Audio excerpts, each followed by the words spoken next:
Thank you very much. Good evening and welcome. This meeting is being televised by Chelmsford Telemedia. If there's anyone present planning to record, indicate at this time, please. No? Okay. We're first taking up our consent agenda, which is approval of minutes of the regular school committee meeting of February 6th. I'll entertain a motion. Mr. Chairman, I make a motion to approve the minutes of February 6th. Second. Motion made and seconded. Any corrections or comments on the minutes from that meeting? All right, hearing none. All in favor, aye? Aye. Anyone opposed? What? Sal wasn't here for that meeting. Oh, okay. I don't think you can make the Oh, motion. all right. Thank you for bringing that to my attention. Do you want to make the motion? Yeah, I'll make the motion. Barbara makes the motion. And Second. Dennis, thank you for bringing that to my attention. All in favor, aye? Aye. All those opposed? Abstaining, one. All right. If you have a copy of the agenda, it says public comments. Because of the nature of what's going to be discussed in this brief regular meeting, we're going to hold that because there really shouldn't be any, and we can take anything up under the other part of our meeting, which deals with the budget. Student reps, any news? Yes, so we have some updates on our winter sports, which are wrapping up. So over vacation, girls basketball finished their season with a third place finish at the Woburn tournament. And the cheerleading team took first place in the Shawsheen Invitational. Gymnastics finished the year with a third place finish at the MVC Championship meet. Boys ice hockey wrapped up their season participating in the Calhoun tournament in Burlington, Mass. In boys indoor track had a solid finish with finishing 5th at the MVC meet and having a lot of their boys breaking their personal records. Girls indoor track also had a successful season, and they finished at their Division II state meet and advanced to all states. Boys and girls ski team will participate in the MIAA state meet at Berkshire East on Tuesday, March 6th. And the boys swim and dive team had a great year with a second place finish in the MVC. The boys basketball team finished the season with a second place finish in the MVC and qualified for the state tournament for the first time since 2014. The girls ice hockey team qualified for the state tournament on Wednesday night. And the wrestling team, who over break captured the Mass Division I state wrestling state titles, and then this past Saturday captured the Massachusetts All-State Wrestling title. On Thursday, the 8th graders will be start their scheduling with the administrators from the high school. March 2nd through the 23rd, the portal will open for choosing classes. On the 3rd, Chelmsford High School will be hosting the METG Festival, which is the festival for the Massachusetts Educational Theater Guild. March 2nd, there will be Winter Sports Award, and today we had the Youth Risk Behavior Surveys. So all students take these every other year, and the data is used to inform curriculum enrichments and greater areas of greater support. Any other good news? Yep, we have a few items for good news tonight. So at Parker Middle School, the teachers are starting the curriculum and development around the courtyard to enhance some of the work that's been done there and bring that into the classroom and also use it as a space. Then also one of our South Row students, which is so ironic because South Row is here tonight, their artwork was selected to be represented in the Massachusetts National Art Education Conference in Seattle this March. And then 2 of our band directors, Allie Lacasse and Sean Wright, are accepting the Mass Music Educators Association Award in Boston this Friday, so they're very excited about that as well. Chelmsford High School just received the grant to offer additional coursework in science and technology, engineering, and math through Project Lead the Way. That's an extension of our program that starts at the middle school level. And I know I've been talking about these people at every school committee meeting, but our teachers are here, and they're coming next week. So that's a preview of the good news for next week. Very good. Mr. Superintendent? Thank you. Our first item on the agenda this evening is South Row is here, South Row Elementary School, to make their school presentation. So I'd ask Molly to come on up with the staff. And just don't pull the mics too close to you. Got it. And I'll get your slideshow going here in a second.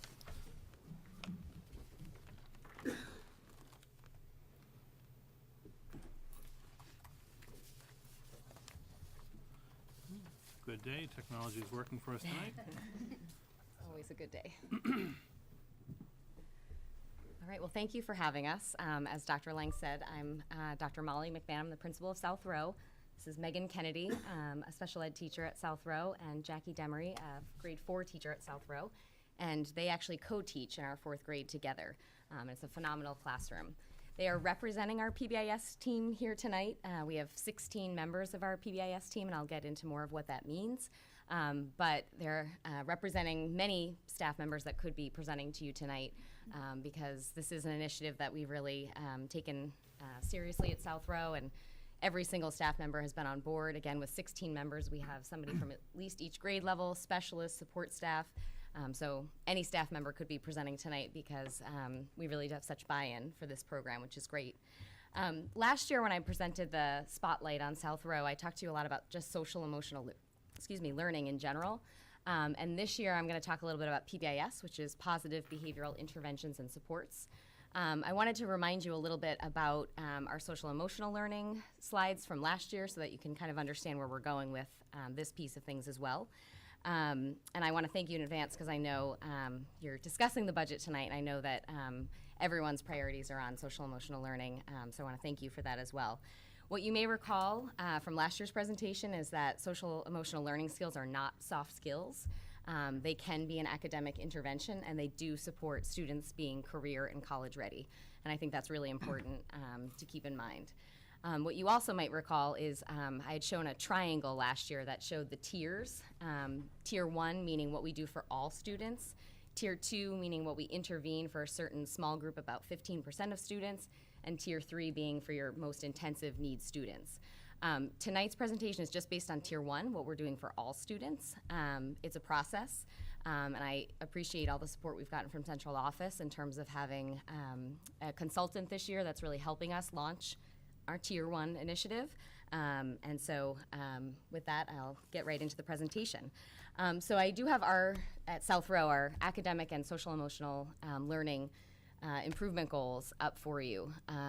Obviously, we do still focus on academics at South Row, but again, tonight we're just going to focus on social emotional learning. I know that you heard from Center School recently with John Morris about the science standards, and we are also piloting that and part of that. And I'm sure at some point you'll hear, if you haven't already this year, hear about iReady, which is a great pilot for universal screening for math and reading. But tonight, again, we're just going to focus on our social emotional environment goal. So again, last year what I presented a lot about were the core competencies, and this, I'll make the connection in a second, but we talked a lot about how you need self-awareness, so you need to understand your own emotions and be able to identify those emotions in order to then manage them. And then from there, you can't really show empathy or perspective taking without knowing your own emotions and being able to identify those in yourself and then in somebody else. And then that leads sort of into your relationship skills. So, you know, how do you work collaboratively? How do you problem solve, et cetera? And then that leads into how do you make responsible decisions? How do you go about problem solving, thinking about different solutions, and then picking one that works for you? And so this is kind of research-based, the 5 standards that they say, you know, kids should have in order to be competent in their social emotional learning. Slide. So second step is a program that we have that I highlighted last year that we teach at South Row. And it really has 4 units, and they really cover those 5 competencies. They talk a lot about skills for learning. So being ready to learn, being able to listen attentively, again, emotion management, identifying your own emotions, managing them. Empathy, again, being able to kind of see others' perspectives, understand when someone needs something, and that really goes to relationship building as well as problem-solving skills, and then actual problem-solving skills. So how do you actually deal with a problem that you have on the playground or with a friend in class, or even maybe a question you want to ask a teacher? So that's kind of the social-emotional learning piece of things that we've been doing at South Row. So tonight we're going to kind of move into how this fits in with PBIS. So PBIS, again, is Positive Behavioral Interventions and Supports. So we have many students that need support in their social emotional learning skills, but may also know how to follow expectations in the school. We may have the opposite, though, too. We may have students that have lots of social skills but may not be able to follow the expectations. And so that's sort of how we talk about it as a staff, that we need both. So we need not just second step, but we also need school-wide expectations. And so that's what we're going to talk about tonight. So I'm going to pass it on to Jackie.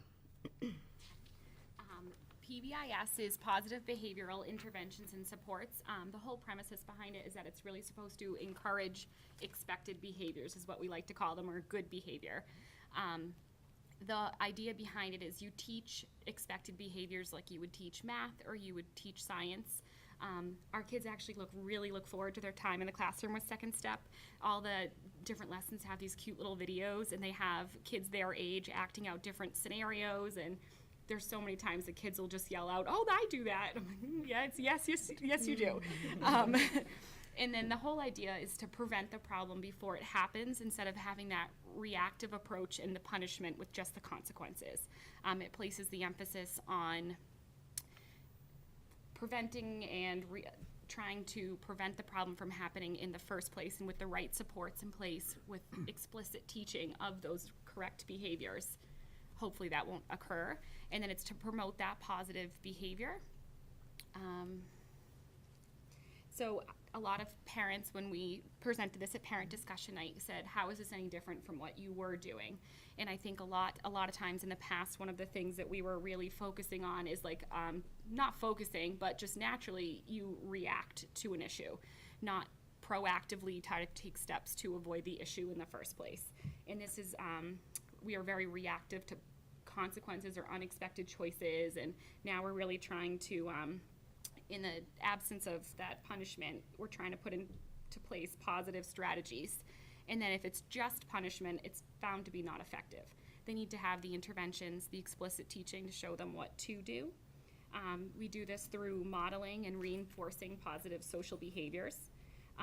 We teach expected behaviors and reward students for showing those and exhibiting those in themselves and in others. And then we try to establish a climate in which appropriate behavior is the norm. The example we love to give is one of the kids always say, like, oh, how should you talk to an adult? Oh, respectfully. But then if you ask them, what does that look like? A lot of them, that's as far as it goes.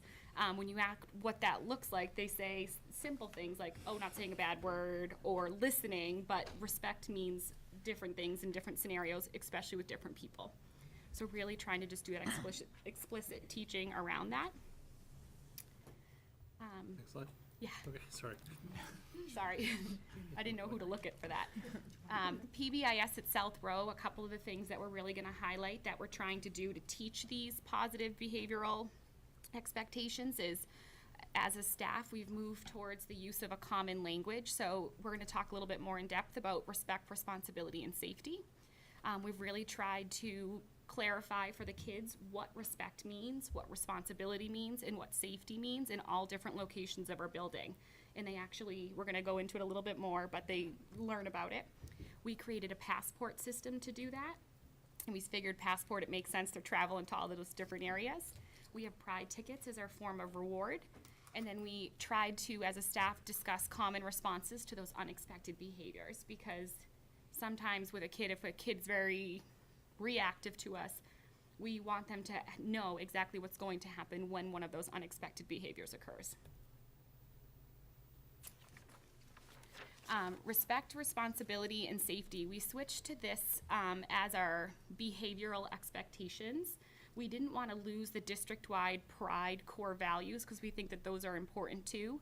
And the way we kind of differentiate it for our kids is respect, responsibility, and safety are our behavioral expectations, and our pride core values are those things that we hope are character traits by the time we leave South Row. So we explicitly teach that we are supposed to be respectful, responsible, and safe in all locations of our building. Those are our behavioral expectations, and our hope is that through hard work, we'll learn those pride core values.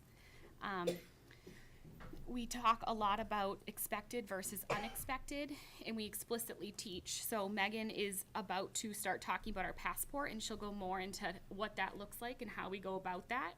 And the classroom and common area expectations, every single area in our building is included. So what it looks like to walk into the main office, what it looks like to walk into the nurse's office, in different areas of our building. And the matrices are displayed everywhere. The kids laugh because there's one in the bathroom, and that's always their favorite, that there's rules in there even though there's not adults in there. But just really, they're everywhere. So I don't know if you wanted to start. So we kicked off our school year by every student going through the whole passport. It took 2.5 weeks or so. In each classroom, including specialists, students were taught what respect looks like, what responsibility and what safety looks like for that particular classroom. So we did it in our classroom, the gym teacher did it in the gym, and we kept it quick and short to like just 3 kind of big rules for, or not rules, but expectations for respect, responsibility, and safety. Dr. McMahon spent a lot of time at recess in the cafeteria and reviewing bus expectations. So every student was exposed to that. The teachers brought students to the main office and to the nurse's office to talk about, all right, how do we walk into these offices respectfully, responsibly, and safely? Same thing and then each classroom teacher also did a hallway and a bathroom lesson plan, which kind of sounds silly, but believe it or not, a lot of students felt better after the conversation because there were things that were happening in both places that were a little bit like, all right, we don't know how to react to this, we don't know what we're supposed to do, and we actually found that a lot more students felt like they just felt that much more comfortable. Not that they didn't feel comfortable before, but this is kind of eased some anxiety, and they felt a lot better going into the school year. This is something we also will review after vacations, just kind of a little refresher. So each 3rd and 4th grade student got their own personal passport, and then 2nd, 1st grade and kindergarten got a class-wide one, and everyone got to sign off on it and say, you know, we understand that these are our expectations in all of these locations. So to provide some positive reinforcement for showing those expected behaviors in the classroom or at recess or on the bus, we hand out pride tickets. They're intermittent. Kids should not expect them, every Monday I'm going to get a pride ticket kind of thing. And what we did was we recently just changed to having a color-coded system so that we could tell where all of these pride tickets were coming from. So if we did not see a lot of pride tickets from recess, so we didn't see a lot of green in the bucket where they're collected, we would know that maybe we need to work on readdressing some of those, the expectations and how we explained them at recess. Maybe we need to go over it kind of thing, or we can, again, give students some positive feedback for having so many in a certain area too. And then, Oh, sorry. thank you, that's okay. Get fired. We also started working as a staff. Unfortunately, students do have unexpected behaviors. Not every student is going to follow all of those expected behaviors.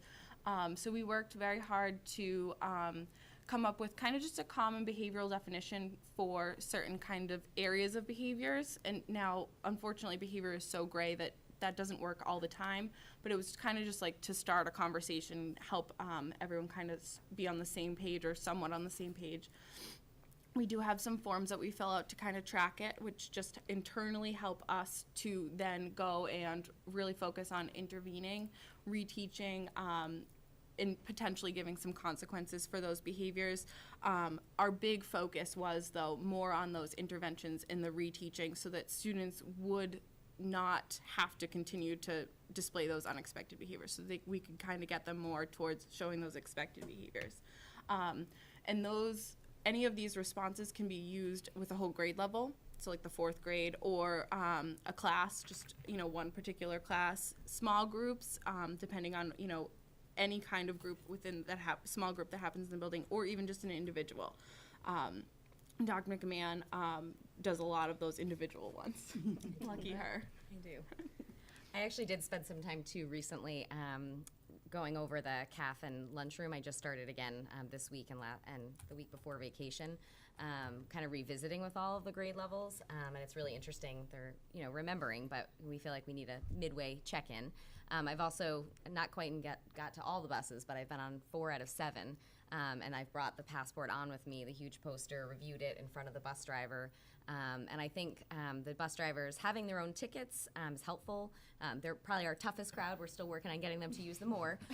But it's just been very inclusive. On top of it, our substitutes feel like they can walk in and they understand the expectations. And when they, we try to say to them the first 10 minutes in the room, give out a yellow ticket and you're golden. No pun intended. And they really do feel like they're part of it, and they can give a whole class, they can give multiple students. so they feel like they're part of our culture right when they walk in. So it's helpful. So a couple other things, kind of in addition to this, is just some things that we wanted to talk about that have happened at South Row. You may recall South Row had a buddy bench donated about 3 or 4 years ago from the Joseph Middlemiss Big Heart Foundation. And that same foundation had put out that you could apply for a kindness library. So I had done that in the fall, and we found out just before the Christmas vacation that we did receive a kindness library. So this is actually our actual cart in our hallway with close to 40 books that are all related to kindness. Our librarian has been amazing. She's gotten them all cataloged, and she's been actually working with our Second Step unit. So she's trying to catalog things into the Second Step unit. So if something fits in the problem solving unit versus the empathy unit versus skills for learning. So it's been really helpful for teachers to go right to that resource if they need it. Yeah. Who's your librarian, so we could give some credit? Bonnie Rankin. Thank you. Yes.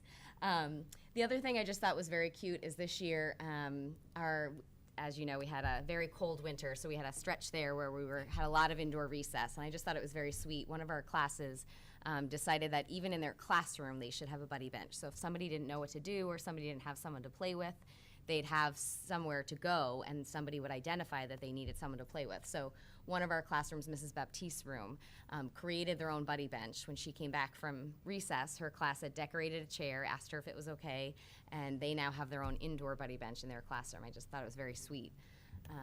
And then the last slide, I'm just going to talk a little bit about, we take the Kindness Challenge week every year at South Row. It's in January. And this year we added in one component, so there's a checklist for the week. We have a quote every day about kindness, and the checklist is things that they can do that are very simple. You know, give 5 friends a smile, say hello to the bus driver and thank them. It's not anything that has to be monetary or anything big. And this year we added in like a pay it forward piece. We have a teacher that's connected to the Bubba Love initiative, and so we jumped on board and we made our own card, but we had asked permission to put on it if they wanted to post a picture to the Bubba Love that they could. And I know that we heard from them that they were very pleased that their initiative spread to our school. We had a lot of kids very excited. I think we had a lot of families that also bought people Dunkin' Donuts at the drive-thru. I heard a family that bought gas for the person behind them. And then there was a lot of, more small kind acts. So it was a really nice addition. And then finally, these ladies work with our 4th grade student council, which is, I think, another part of social emotional learning, being part of the solution. So I'll let them talk a little bit about what the school council's worked on this year. The 4th grade student council, this year I actually had 38 kids that applied to be on the student council. They're liking it, which is excellent. We do a lot of different activities to try to promote these PBIS initiatives. One of the things we're working on is the matrix. All the matrices and all the different locations right now are all words. So student council was worried about kindergarteners not being able to read the words. So they asked if they could take photos of the expected behaviors in all those locations, and we could add the photos to the posters. They also said, being 4th graders, they don't want people to forget about them next year, so they want their photos on the walls. So we've been working on trying to add some photos to the different matrices around the building. They've asked in the past if we can work on different videos that Dr. McMahon could show at our grade level meetings. So once a month, our students get together by grade, and Dr. McMahon reinforces either a PBIS initiative, a Pride Core value, or something that grade level needs help with. I know we talk about 4th grade MCAS test anxiety together as a big group, and they wanted to make some expected behavior videos to show some of the younger grades. We've worked on putting up different signage and posters to reinforce different things throughout the year. They'll do anything. They're so excited to be a part of it. We meet just about every other week, every 3 weeks, and it's at lunch. So that's been fun. And you also train them in safety patrols. At the end of the day, on everyone's walk out of the building, there are 4th graders who've been trained to just make sure and be that extra set of eyes in the hallway to monitor safety and make sure everyone's walking, and they think it's the coolest thing ever. If anyone gets lost, there's a lot of kindergartners who the kindergarten room to the cafeteria is a big walk at the end of the day. So these 4th graders are always offering to go for the walk with them. So that's been fun. And they wear an orange sash, which is Yes. very important. So that's it for us for our part of the presentation, but we didn't know if you had any questions for us. I like the idea that expectations. I think that it's comforting for students to know what behavior is expected of them, and they have some criteria to go against it. I think it's a big relief, and I love your thoughts that, around vacations before and after, good review time. Absolutely. Yeah. Maybe you could just spend a minute more on the Pride tickets, and tell us what happens after they go in the. That's a great question. So anybody can give the tickets, as we said. So our recess aides try to use it a lot in the CAF and out at recess. Teachers, specialists, support staff, bus drivers, substitutes, as we said. So once they get a ticket from whomever, and it's usually in that color, and staff keep them on them so they can have it right away. They bring it back to their classroom. There's a line for their name, and they circle which one they showed, respect, responsibility, or safety, or in some cases two, sometimes all three. And then sometimes if an adult wants, they'll fill out the back with very specifics, and sometimes they won't, and that's okay too. They put it in a class jar first, and so the class some classes will tally each week how many they've gotten so they can set goals. Some classes just look at the jar every week to see how they're doing, and then those class jars on Fridays get dumped into grade level jars that we have displayed in the cafeteria. When the grade level hits the top of the jar, then they get a grade level reward. So for example, actually on Friday, kindergarten is gonna do a hats off to Dr. Seuss. So they get to wear their favorite hat, and they're gonna watch one Dr. Seuss clip that they're so excited about because it's Dr. Seuss Day. And so we used to do the reward as a school. We had a school-wide jar, but what we were finding is it was very hard to choose a reward that fourth and kindergarten enjoyed. So we were kind of running out of ideas. So we decided to move into the grade levels this year, and it's a nice little friendly competition. When fourth graders notice kindergarten winning, don't like it. getting to the top, they're a little more motivated. So. I think the other thing too is on Mondays, Dr. McMahon will pull a couple, is it 8? 4 per grade. 4 per grade. As a minimum, sometimes a few more. And then on Mondays, over the loudspeaker, she'll announce her Pride ticket winners of the week. And they actually get to leave their classroom in the morning, walk to the office, get greeted by Dr. McMahon, and get a Pride pencil that they get to use. They're usually running on the way there, which defeats the purpose, but they're too excited. You can tell which one got a pencil because they walk down the hallway like this with this big smile, and they just want everyone to ask about their Pride pencil. Anyone else? Yes, so. Dr. McMahon, I just want to tell you how much we, as a community, appreciate you coming on board over here. Thank You're you. an amazing individual. You have such empathy and passion for our children. You teach them the right way to talk. You teach them the right way to act. It's a reflection upon you and the teachers in that school, and I can't thank you enough. I hear nothing but unbelievable things from your school and your teachers. So, as one of the great principals in our town, I want to thank you on behalf of the school committee of how wonderful a job you're doing, and thank you. Keep it up, please. Thank you. I have to You're give a amazing. lot of credit to the staff, though. It's a really, really wonderful staff. So, It's a reflection on leadership. Thank you. Great job, man. thank you.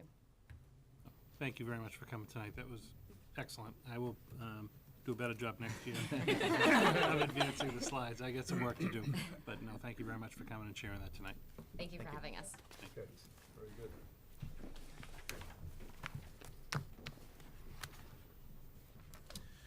Mr. Chairman, I'd like to make that. Go ahead. We had 2 more items. Oh, go ahead. So 2 other small reports in your packet. The personnel report from January. Again, no action required on your part, just providing the kind of the record of all the different hirings and transfers. Not in the packet. That's not in your packet?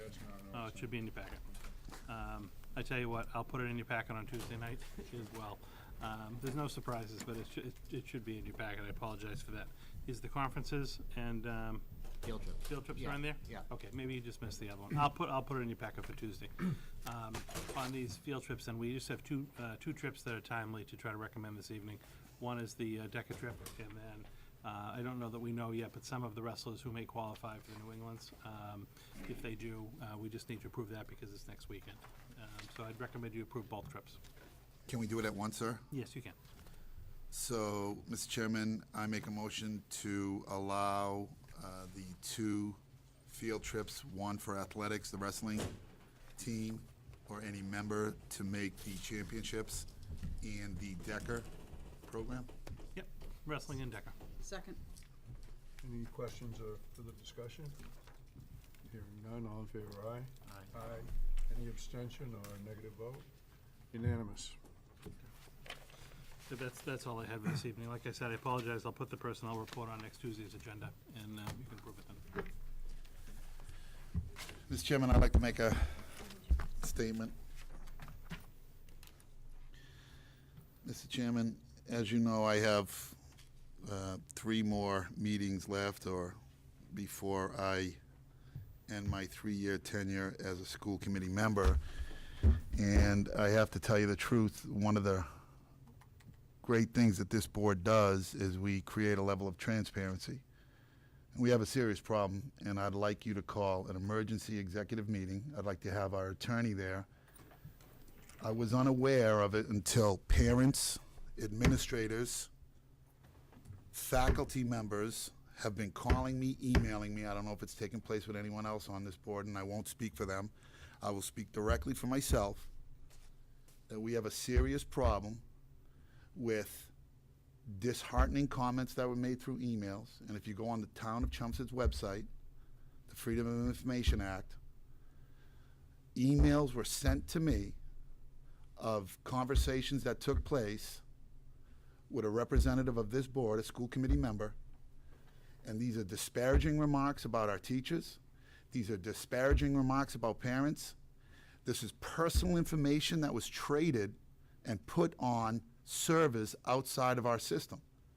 So there's a breach of confidentiality. I think we need to have an emergency executive session right away.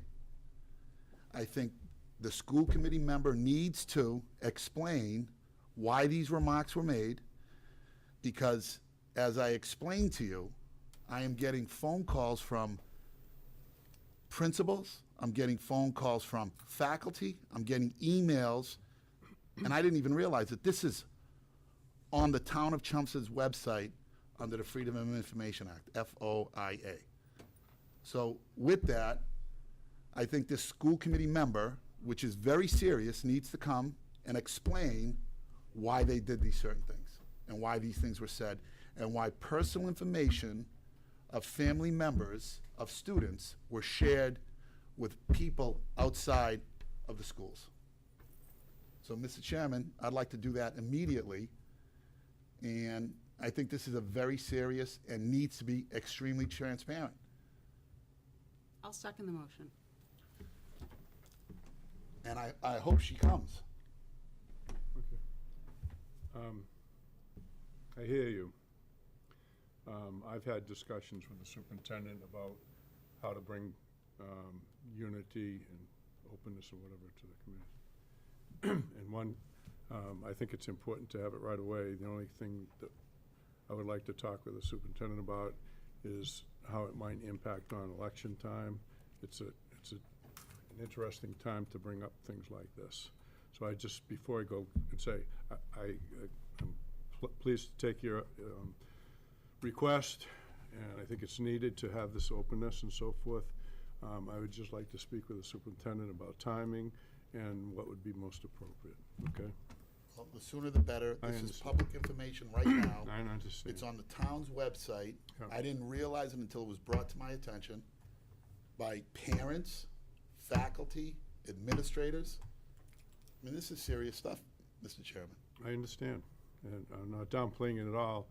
My only hesitation at all is because of the timing of the election, and what's appropriate to do at this time, and what's not appropriate to do at this time, and would it make a difference, after that day and so forth.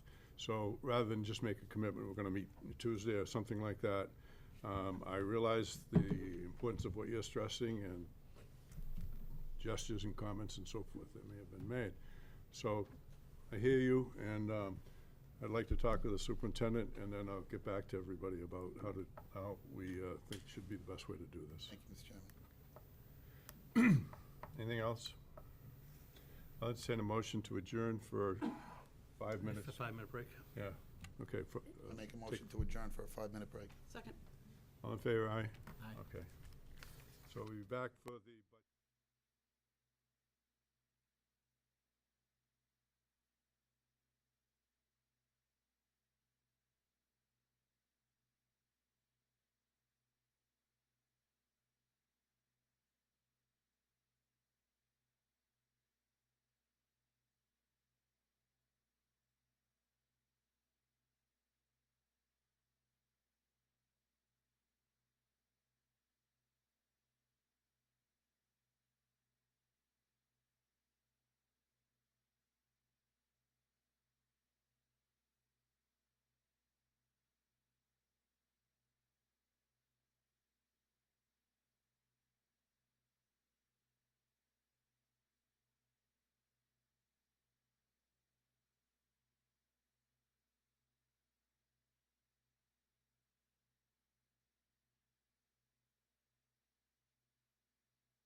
please, we have no idea how long this is going to be, but try to be clear and not repetitive so that however many people want to talk get a chance to.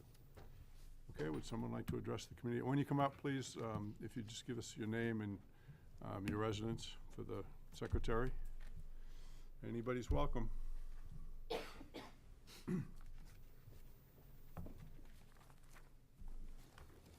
Hi, good evening. I'm Maureen Foley, 6 Armian Drive. I'm a town meeting rep from Precinct 5. I want to thank you for this meeting, and I want to thank you for reaching out to the town meeting reps in a particular way. I thought that was very respectful, and I really appreciate that. I tried to scribble down some of the things because often time is of the essence, and I'm going to try to keep myself on track here. Okay. I was thinking about the previous administration. I was thinking about when they got into financial chaos. One of the things that administration did was early on make a determination to eliminate 3 positions. And I am very pleased that the science position is restored. I'm very pleased that in this budget, that language arts is being restored. And I am here today as a retired librarian to speak to that 3rd position, the one that supervised the libraries. There are many people in society who do not understand what librarians do.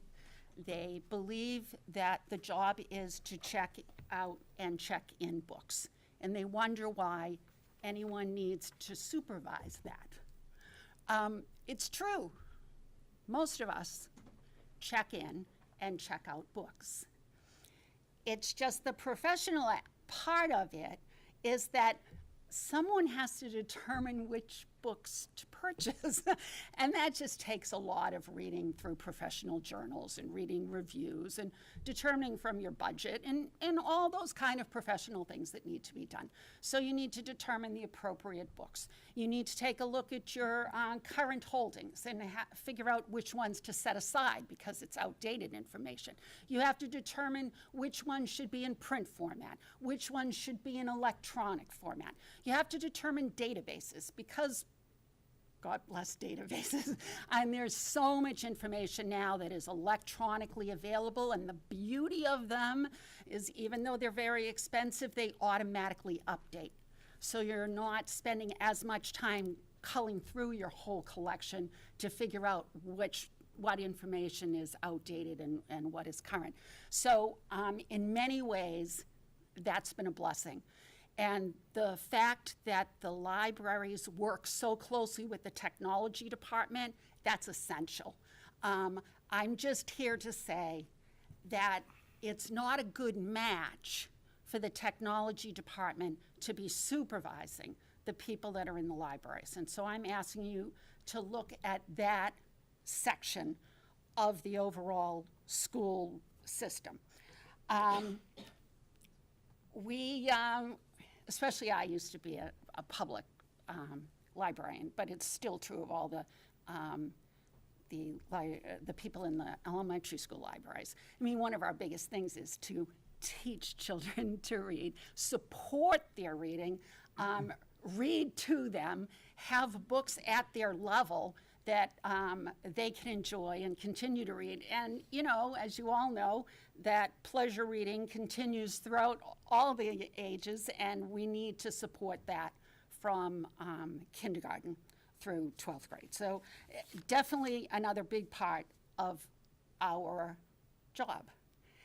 I'm coming here tonight to tell you as a librarian that I believe a core part of our mission is to lead individuals to accurate information and to teach them how to assess sources.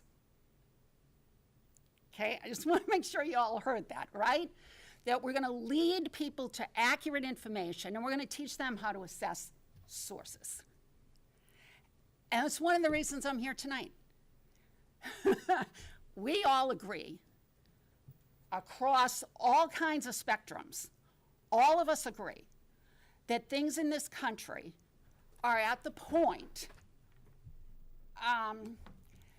people no longer trust journalists the way they used to. People no longer trust social media. People do not trust, a few years ago there was radical trust in, people getting together and sharing information, so that for a while there it looked like librarians were just old hat. And when you look back at your own experience, I can say this as well, in a school, in library period, what you may remember is all the boring stuff, right? You're going to remember, oh, they made me put together a bibliography, and they made me do it in this, and this way. And gee whiz, I forgot the comma. And that, unfortunately, is the detailed look, and maybe it's the grade. The big picture is that we've been teaching for years bibliographies so that you can name your source and share your source so that others can evaluate your source and therefore evaluate the information, okay? So I think people used to assume that's what we did, but it's become lost. And I'm here just to remind you of the importance of libraries. Now, at the moment, we have people in each of our libraries. In almost all of them, a sole individual, in the 4 elementaries and the 2 middle. So we have people who are working alone. They're working alone in that physical space, and they're also working alone in that they're no longer collaborating with each other. Because when there was a supervisor, they had meetings, okay? Twice a month or monthly or whatever, so that they were mentored. They were taught about these databases. Maybe there were upgrades. Maybe the navigation was a little different. Maybe there were new features. Not only do they need to know, they need to teach the teachers and they need to teach the students all of the changes in the databases that we're spending so much money for. I know the excellence that's going on here. And it's part of why it's a shame, okay? So I know these individuals are putting together lesson plans. And I know that they are teaching young children about fake news in the elementary schools. They're doing lesson plans to talk about fake news. And as you get up the grade levels, they're teaching older children about, information and sources and authority and all of the rest of that.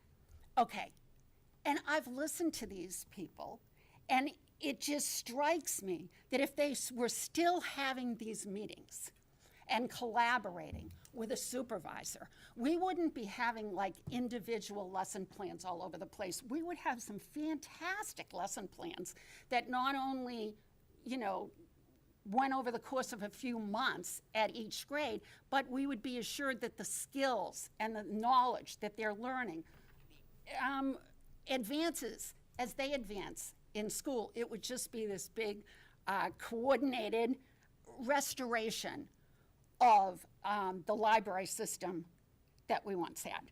And that position that was eliminated,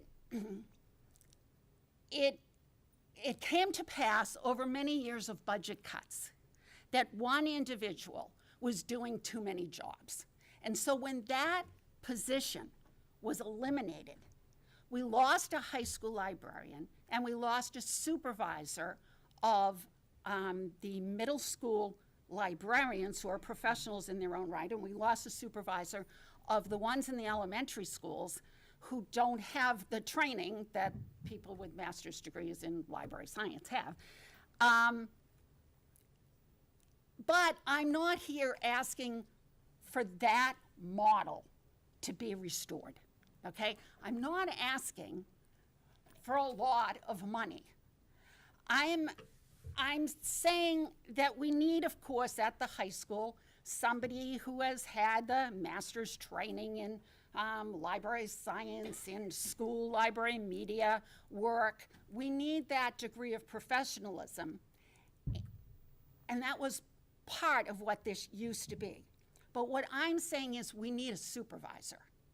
Now, if someone on the staff has those qualifications, that education, that master's degree at library school, and they want to take on a position that you create on a stipend basis in order to have supervision across the schools, fine. If there is no one that you have on your staff at the moment that wants to take on those additional duties, then I'm asking for a part-time. I have no idea. I don't know the details. I'm just throwing out there perhaps 10 hours a week. I have no idea the hours it would take to do this job. But perhaps 10 hours a week, you would be hiring someone to do that. It has in the past been done that someone has supervised the elementary school people. That's already been in the budget. It was people, actually the last person that did it was not part of the staff. She took on a small part-time job. So I know that it has been done in the past, and that when that disappeared, it became part of the library director's job.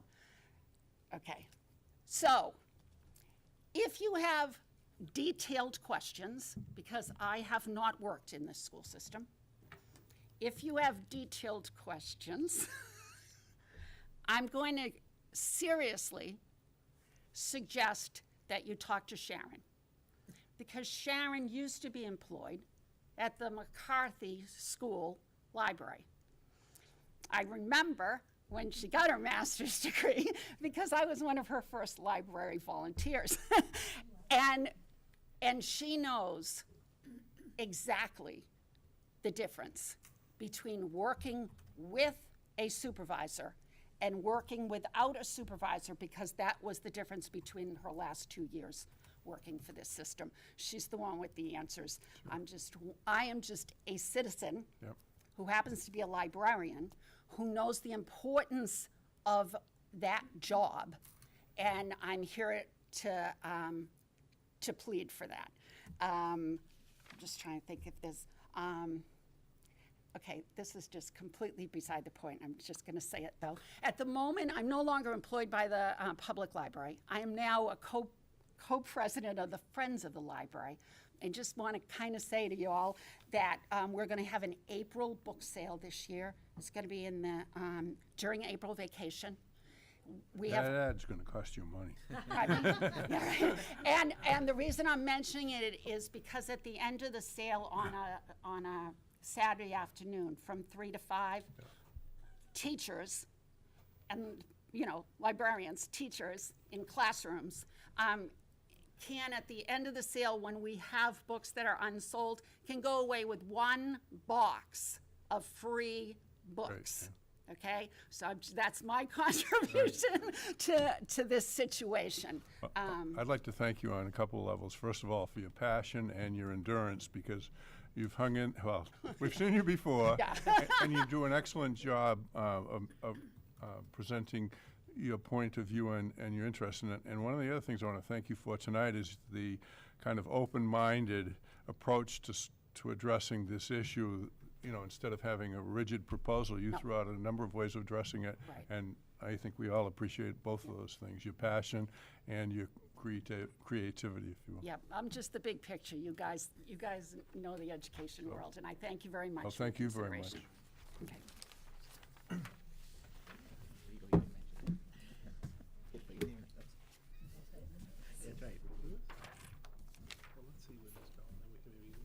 Hi, I'm Kristen Erickson, 291 Acton Road.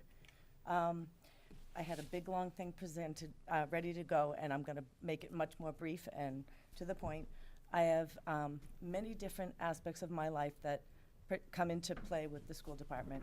First of which, I'm the mother of 10-year-old twins. And I have struggled with special ed with my twins for their whole life. They are currently 2 of your out-of-district placement children. And my first point in looking over your discussion of the budget last meeting is that I'm very excited, although it does not affect me, to see the changes that you're making with the social emotional aspects of the school. When I was first presented with the idea of one of my children going to an out-of-district placement, I talked about, before I went, what I felt my child needed. And I'm not gonna get into all the details, but I walked into the first school that I went to for a tour, and everything that I wanted, what my children needed was in that school, including therapy dogs, classroom ratio with 5 children and 4 staff, behavioral plan, everything. That was for one twin, and then the next one followed the next year. So I'm thrilled to see what you have got proposed for social, emotional, and behavioral.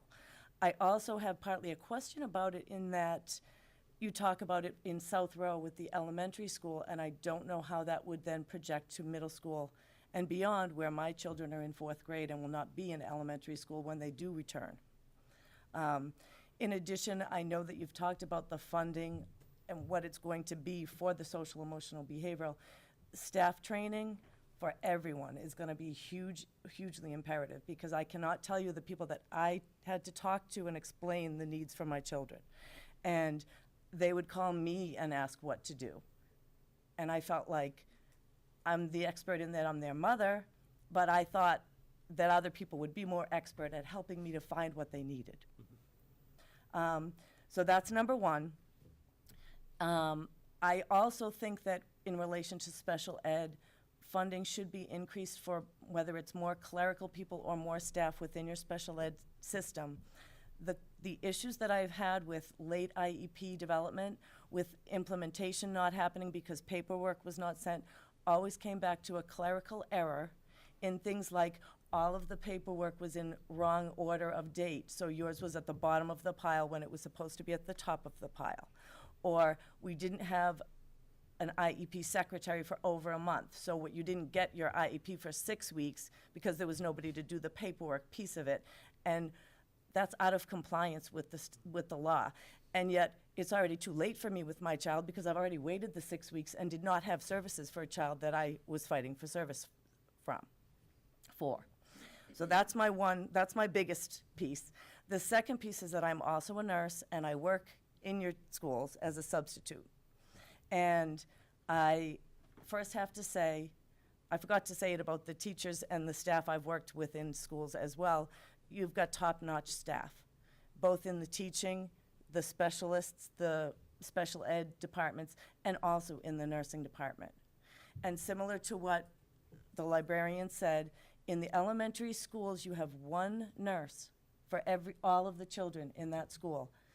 And it is daunting to me to think that when I'm in there, and I'm only there as a substitute, but I'm responsible for however many children that is, and that's a big number of children.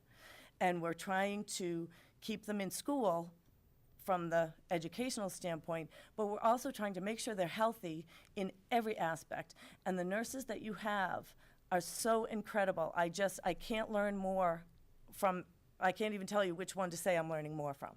And I feel that the way that you have changed the staff to have Peggy Gump, I don't know what you're calling her title, but is another big issue that I think is very good.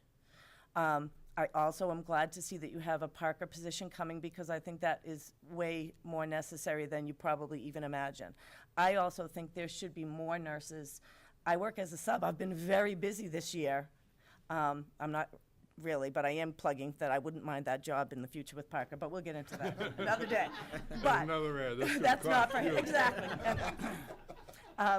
But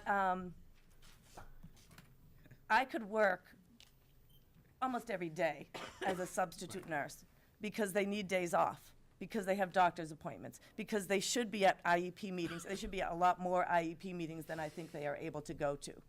And they have complicated children in the schools.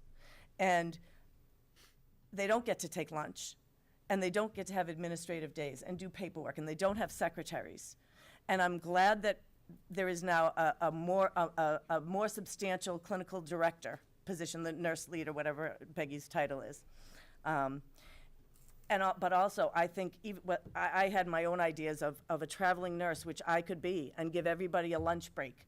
And if nobody needed much, I could do paperwork, filing things, the things that do not get done, because you have sometimes 60 children in a day that you see. Some schools have 4 or 5 diabetics, and you have to deal with those things. And it's not just pop a pill. People think it's ice packs and Band-Aids, and it's not. So that's my second piece on that. And so I say thank you for everything that you are doing, and I hope that there is a way that, like I said, my biggest concern is moving forward. I wish a lot more was in place for my children, and it's not. I can't do anything about that. I'm just anxious for the future. Thank you very much. Thank you very much.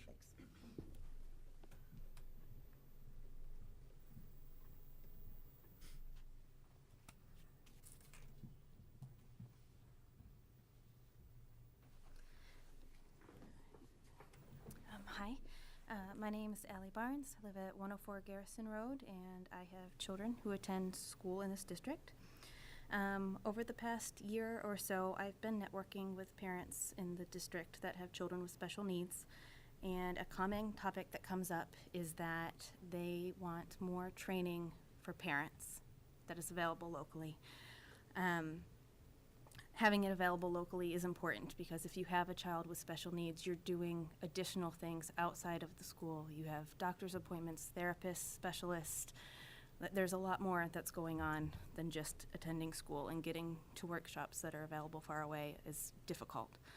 The purpose for parent training would be understanding their children's services, and then also making it so that they're able to have informed, productive, and ultimately positive discussions with their teachers and therapists that they're working with in the school district. One group that I've been active with is the CPAC, and we've actually worked with the district. We have a parent training coming up on March 15th. It's Basic Rights in Special Education. That's included as part of the MassPAC membership, which is actually one of the line items in the current budget. Right now, it's listed as $500, which covers the membership and the one single training. As part of the MassPAC membership, we actually are allowed to do a second class that's at half price. So just giving a tiny increase to what's currently on the line budget, we would be able to add a second class for parents, and it'd be something local, and it'd benefit everyone, because if the parents are more informed, they're able to have better discussions with the teachers and therapists, and that kind of works out for everyone, and the children are able to get what they need when they need it. So I guess a simple request, just asking if that could possibly be bumped up to maybe $700, because that would cover for both What was two that number? classes. $700. $700? Yeah, tiny request, right? 500, so it's From only 500. 5 to 7. Yeah. Yeah. You want to go up $200? Yes. So, yeah, I just think that would be a nice addition to our community. Yes, Thank you very much. Thank you so much. thank you. Yes. Kelly, I was just gonna say, as long as you're there. Yes. Because the training is coming up in March. Do you want to just tell the viewing audience kind of where it is? Sure. Might as well. Yeah, so the Basic Rights in Special Education is an introduction and overview of how special education process works. It goes over IEPs, 504s, kind of all those initials that make up the conversation that happens when you're doing things related to special ed, and how those processes work. And that's going to be on March 15th at 7 p.m. at Chelmsford High School in the Career Center. Thank you. Thank you. Thank you very much. Nice job.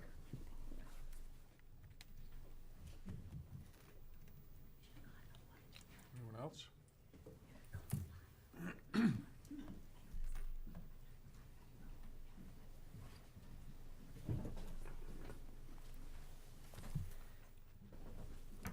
Good evening. My name is Donna Newcomb.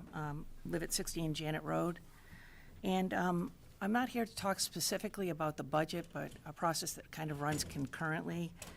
And I'm asking the school committee to send a letter to our senators supporting Budget Amendment 75, which takes a look at further implementing the recommendations from the Foundation Budget Review, okay, and omitting some others. Amendment 75 is actually from the 2018 budget, but it's nonetheless still relevant, and they are still seeking support from school committees in terms of having this amendment passed. So I think that this is a great opportunity for Chelmsford to continue to push, at the state level for more funding. I don't know how much we would see from the, Amendment 75, but I think anything that we can get would be beneficial. So, thank you. Donna, may I ask you a question? Yes. Can you just explain a little bit more what Amendment 75 in, a little bit more, it seems like you have a knowledge of this, correct? Just a little bit, yeah. Okay. So actually, so there was a Foundation Budget Review Commission put forth their report back in October of 2015. Okay, and they made certain recommendations, and if you remember that the foundation budget actually hadn't been looked at since about 1993 when it was first implemented. So they put forth these recommendations, and Senator Diaz-Chang has really been pushing, for this to be implemented. So, so in addition to what was already recommended, they went forth and made other recommendations that would include English language learners, low-income students, and timelines for implementing these things, these recommendations. So I think that, as I said, it's a good opportunity for us to get involved, and stay involved. There's a lot of communities that are signing on to it, and I don't want Chelmsford to be left behind. And who would you recommend we write these letters to? I think that in you can specific? actually go on the MASC website, and I believe that there's a form right there that all you have to do is fill it out, and you're good to go. Thank you, Donna. Thank you very much. Thank you. Anyone else?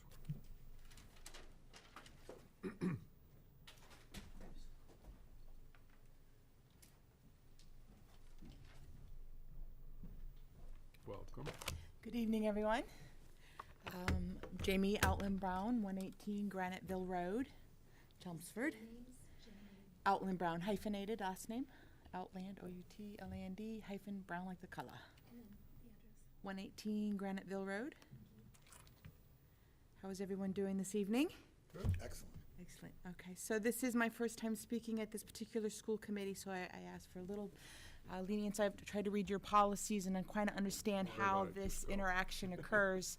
I've noticed sometimes there's a dual two-way communications and sometimes there's not. So I'd like to ask a couple of questions about the budget. Ones I did email. I know we tried to link up and weren't able to mesh schedules prior to. So if at any time, though, I'm not following any particular policy, please, I'm sure you'll let me know. But I have questions based on the layout of the budget presentation that was given to us last meeting. So if it's okay if I just go that route, or would you recommend or prefer a different approach? Are they like global questions or like individual line item questions? Some are line item questions, some are global as far as, general overview. I went through started at the overview with your statements and. I just comment, because I've read your questions. Okay? Some of them, like, how did you reach that decision? There's no way we can talk, we can answer that here. I mean, it's a process that's taken place over a period of months. And to Okay. explain all the other procedural things is, of course, a year-long course in educational policy formation and so forth. I think, I only say this because this is my own personal opinion, and the superintendent can ask what he wants, but the scope of some of those would be here for years. I think you need, in my opinion, you need to address more specific kinds of concerns about the budget. To get into how we got there, it was a series of probably 50 meetings involving different groups over months, and I don't know how we would possibly respond to those things. So that's my own 2 cents. The more specific you can be about what's in there and whether it's good or bad or anything, I think that would be more helpful. If you want, just for a second, like, I can give you like a quick overview of like how we go about looking at the budget tonight, if it's just helpful for you and even like the viewing audience watching. So in the budget booklet, what we're gonna get into is, page 20 is where we'll actually start our review. It's the category level detail. So right before that on page 19 is basically the summary account. So that's just all the different DESI function codes that we sort the budget by. And then this is kind of the line item or page breakdown of the budget book. So we'll start at page 20, and so, you know, that page will come up, school committee, bottom line is 27,120. The committee members might ask questions, have a discussion about issues on that page if they want to, and then, like, ultimately, they'll vote to either support or alter that particular page of the budget. And then we'll go on to the next page, and they might ask those questions. So a lot of your individual questions that you emailed, because I know the committee members were copied on it too, like, committee members also have questions about the budget, so some might be duplicative. You might have the same question that they may have.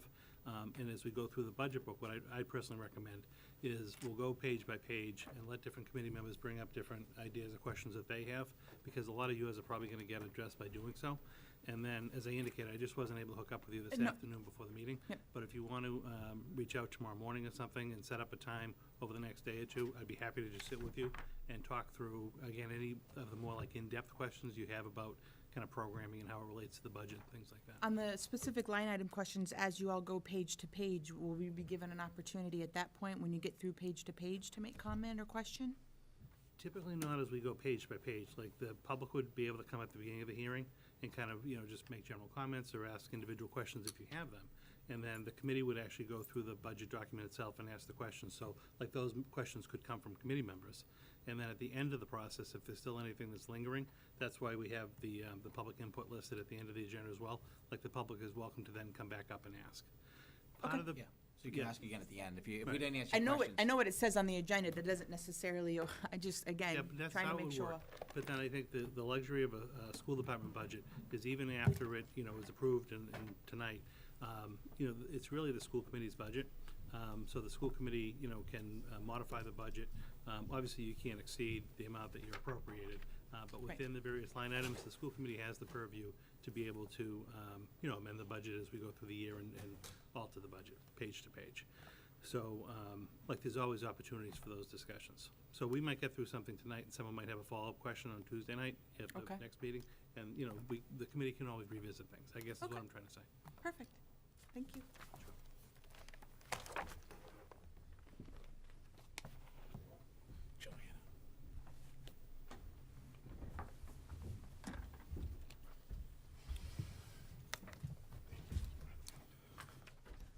Did anyone else happen to have any public comments or questions before we start? Okay. I might recommend, if you don't mind, Mr. Chairman, that we actually start on page 20 again, which is the category level detail. Sounds good. And this is the, again, the format we followed previously. We'll indicate this is page 20 of the budget. It's Fund 1110, the school committee. Bottom line budget is 27,120. Again, when you're looking through this page, the top section are all your personnel, the midsection are all your non-personnel expenditures. Happy to answer any questions that you have. And then ultimately, at the end, once the questions are resolved, a committee member will make a recommendation to approve the bottom line number. It is a roll call vote because it is a monetary vote, and then we'll move on to the next page. At the very end of the budget, once we've gone through all 20-odd pages, the committee will come back and actually take a final kind of cumulative summary vote for just to support the $59 million total budget appropriation. So if you don't mind, we'll start on page 20. Again, this is the school committee account. Bottom line figure, 27,120. Happy to answer any questions or concerns you may have. Like, the expenses went up, So what's in that line? yeah, what is it, what Yep. are the expenses? So well, this is some of the reporting that I sent you, Bob, with the detail. These are oftentimes for the school committee, it's your memberships. So these would be your affiliations with like the MASC, any kind of fees you would pay to say even attend the MASC conference. We put some extra money in this particular line item next year because we are gonna be doing the policy review with the MASC. Part of that. And this year, we're actually gonna be running a little bit really tight to the wire. but we didn't, all the members didn't end up going to the conference, so the cost ended up kind of working in our favor for this year. But we do have sufficient funds in there for next year as well. If the whole school committee, wanted to attend the conference or do some kind of a workshop together with the MASC, that's why there's a little bit of extra funding there.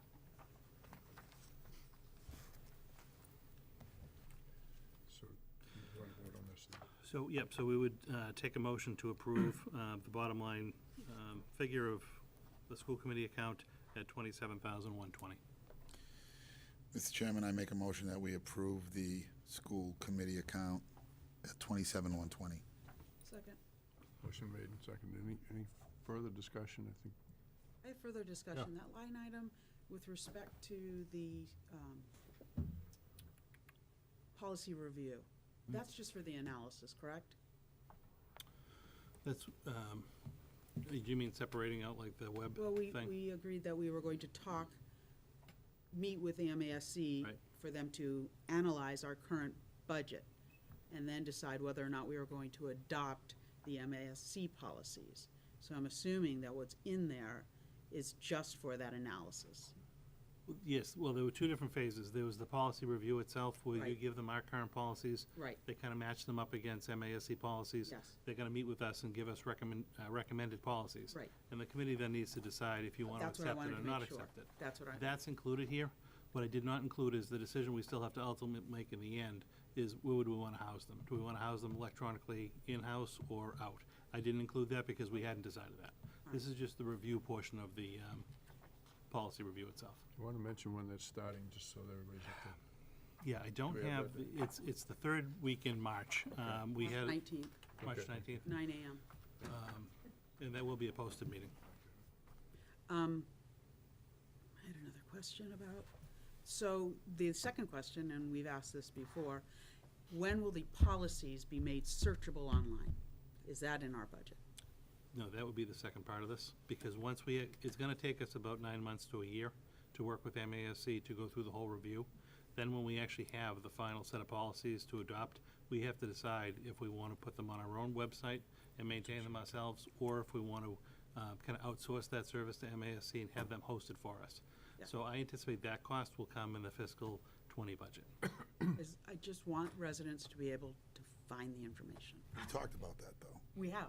We didn't, we just have to make that decision once the Right. first process is done, is do we want to do it internally or do we want to outsource that? Right, there was a fee associated, you educated us on that, but we have to go through Yeah, the there's gonna be a process cost first. either way, and we just have to figure out at that point in time what we're more comfortable Well, with. no, But we're a year away from do that. that, right, at this position. point, so it's Right. a discussion for the next budget. Right. So when it's all said and done, this went up to less than $250. Which one? I said, when it's all said and done, FY18 compared to FY17, $250. No, we're looking at. That sound this right? is- We're looking at FY 19. We're looking at 19. We went up about 7,000. 27,000 to 20, so it's a little So over. it went up from 17 to 20,534 to 20,780 to 27,120. Correct. Right. So it's gone And up then- 10,000. And 27, that 120 this year. 22,000 that Dennis was talking about, the other expenses were the memberships and some of those other things that you Yeah, discussed. correct. And the MSA policy review. Yep. So the memberships have always been included. It's the policy review that's knocked it up Right. approximately 10 grand in the last 4 years. Yeah, but your memberships go up a little bit each year too. They're not stagnant. We have no control of that. No, I mean, you want to be a partner of these. These are your memberships for MASC. I think actually our membership for the New England School Development Council, that's the group that does the enrollment projections for us. That's also paid through this account. I think it's clear in terms of where we stand. We're partially committed, and there might be Right. further expenditure. Yep. Any further discussion? Hearing none, all in favor? Aye. Aye. Anyone negative or abstaining? 4-0. Thank you. I know everyone agreed, you do really need to do a Oh, roll I'm call. sorry. for That was that. a roll call, yeah, I'm sorry. Aye. Aye. Aye. Aye. We'll do it all. Make a note. No problem. Page 21 of the budget is the superintendent's account. Again, personnel on the top, non-personnel on the bottom. An increase in this account from 281 to 313. Happy to answer any questions you may have. Again, in terms of other expenses, Yep, so you're seeing a couple different things here. On the salary accounts, you're seeing the increase of my contract for next year. That part, yeah. On the other expenses, you're seeing, again, a lot of this is contractual. Some of it is the annuity that's in the contract. Other is an increase for memberships that I'm a part of, Mass Association of School Superintendents, and also the National Association of School Superintendents. It's different fees that we have to pay. Okay. Any other question? I'll just make a comment, because I followed, the concerns in the community and so forth. And there were questions about increases and so forth, but without getting into detail, when we brought the superintendent on to be with us in Chelmsford, he was regarded by the associations in the state to be the top candidate available, and having participated in a number of administrative searches and over the last few years around a lot of well-qualified people. It's just the way that it is. And so I think that the commitment that we made to have quality is essential to the success of the district. And if you want to have that, you have to pay. Yeah. We need stability, and Yeah. this gives us stability. Any further discussion or questions? All right. I'll entertain a motion. So in explaining the proper motion for this line, for this page of 21, Just a motion to accept the bottom line of 313,709. Mr. Chairman, I make a motion to accept the bottom line, 313,709 on page 21. Okay, is it motion seconded? At this point, is there further discussion or any further questions?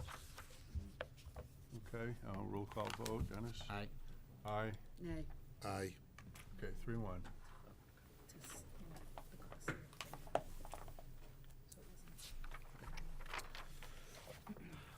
Page 22 of the budget, this is the assistant superintendent line items. Again, salary on the top, non-salary expenses on the bottom. Everything pretty consistent. Just going to be running a little tight on the other expenses this year and just asking for that line item to go up by $5,000. Bottom line appropriation for this account, $228,502. So I take it all these memberships are going up. Yeah, your memberships go up, all the different dues that you go up. We really do try to associate ourselves with a lot of the different, local superintendent, assistant superintendent groups. It's very good for outreach. It's good, to be able to, kind of lean on and support your colleagues too if there are different issues that happen professional development-wise and response-wise. So I they're all agree. very good groups to be a part I of. agree, just, as a school committee member, being able to go to that Constantly. conference in the fall made a large difference in, Yeah. feeling comfortable with what everything's going on, so. Right. I think related to that, because of everything that's going on in education right now, the demand for services from all these organizations is up. Because everybody, whether it's about security or Common Core or whatever, there's a lot of controversy and a lot of demand on those organizations. I think that's another thing. They have to provide services. It's going to cost. So this would be a motion to approve the bottom line of $228,502. Mr. Chairman, I make a motion that we approve the bottom line, 228,502. Second. All right, any further discussion or last questions? Hearing none. Dennis? Aye. Aye. Aye. Aye. Aye. 4-0. Page 23 of the budget, this is a district-wide category. Includes just a lot of our different services that we have that we don't account for at the school level, that we account for at a district level. The only real significant increase here, in the scheme of things, it's actually not that big of an increase, is next year is the 5th year of our contract with RICO for our copy services. So we're assuming a little bit of an increase in our copy contract for next year. Recommend the approval of this bottom line at $534,950. Any questions or comments? I just know that the center at the high school, in my opinion, has been a huge improvement. For those who are not familiar with it, upstairs near the library, there's essentially a publishing center. And while it might look as an extra, I think in the long run it saves a lot of money because you get quick service and the quality is good. Sometimes those of us that run copy machines and don't know what we're doing, you waste a lot of stuff. Well, having been there. Okay, so that's all my 2 cents. I'll entertain a motion. Mr. Chairman, I make a motion that we approve bottom line 534950. Second. Any further questioning or discussion? Hearing none. Aye. Aye. Aye. 4-0. Thank you. Page 24 of the budget. This is for the Business and Finance Office of the district. The only, it's really not a hugely significant increase. The only significant increase is under contracted services going up 5. We're going to be having Powers and Sullivan come in very shortly to perform one of the student activity account audits. We're going to get on a biannual schedule. So this year, I forget, Joanna, if we're doing the high school one. I think we're doing the high school this year. The next year, we'll do the middle schools. And so every other year, you'll have every year there'll be an audit done. We'll just flip-flop the 2 accounts. So this year's going to be the high school audit. So we've included money for that. Yeah, let's in a motion. Mr. Chairman, I make a motion that we approve the bottom line 383218. Second. Motion made and seconded. Any last questions or comments? Hearing none. Aye. Aye. Aye. 4-0. Thank you. Page 25 of the budget. This is the Personnel and Human Resources budget for the district. Again, all of your salaries are pretty consistent year over year. The only significant increase you'll see here is a new line item for contracted services. And we're trying to contain within the budget itself one area to be able to account for any kind of staff special accommodations that are required in the district. Right now, from time to time, we'll get different staff that have, very legitimate medical issues or needs where they'll come forward and need some kind of an accommodation, whether it's a special chair or a special desk, some kind of, I forget what came up the other day, some kind of Mat or something. yeah, it could be a mat to walk on. There was a cooling issue last year in one of the schools too. And what ends up happening is when we have these requests come in, we don't really have an account right now to draw on. And the HR Office of Personnel, who's processing these requests with the staff members, then they don't have an account. So they then have to kind of go out and reach for people. Is there any funding at the school to pay for this? Linda, do you have anything to help out with? Do I have anything to help out with? And the other unfortunate part of that is we really don't then have an account to track the expenditures in year over year. So we did just kind of a ballpark look at like what we're looking at accommodations this year.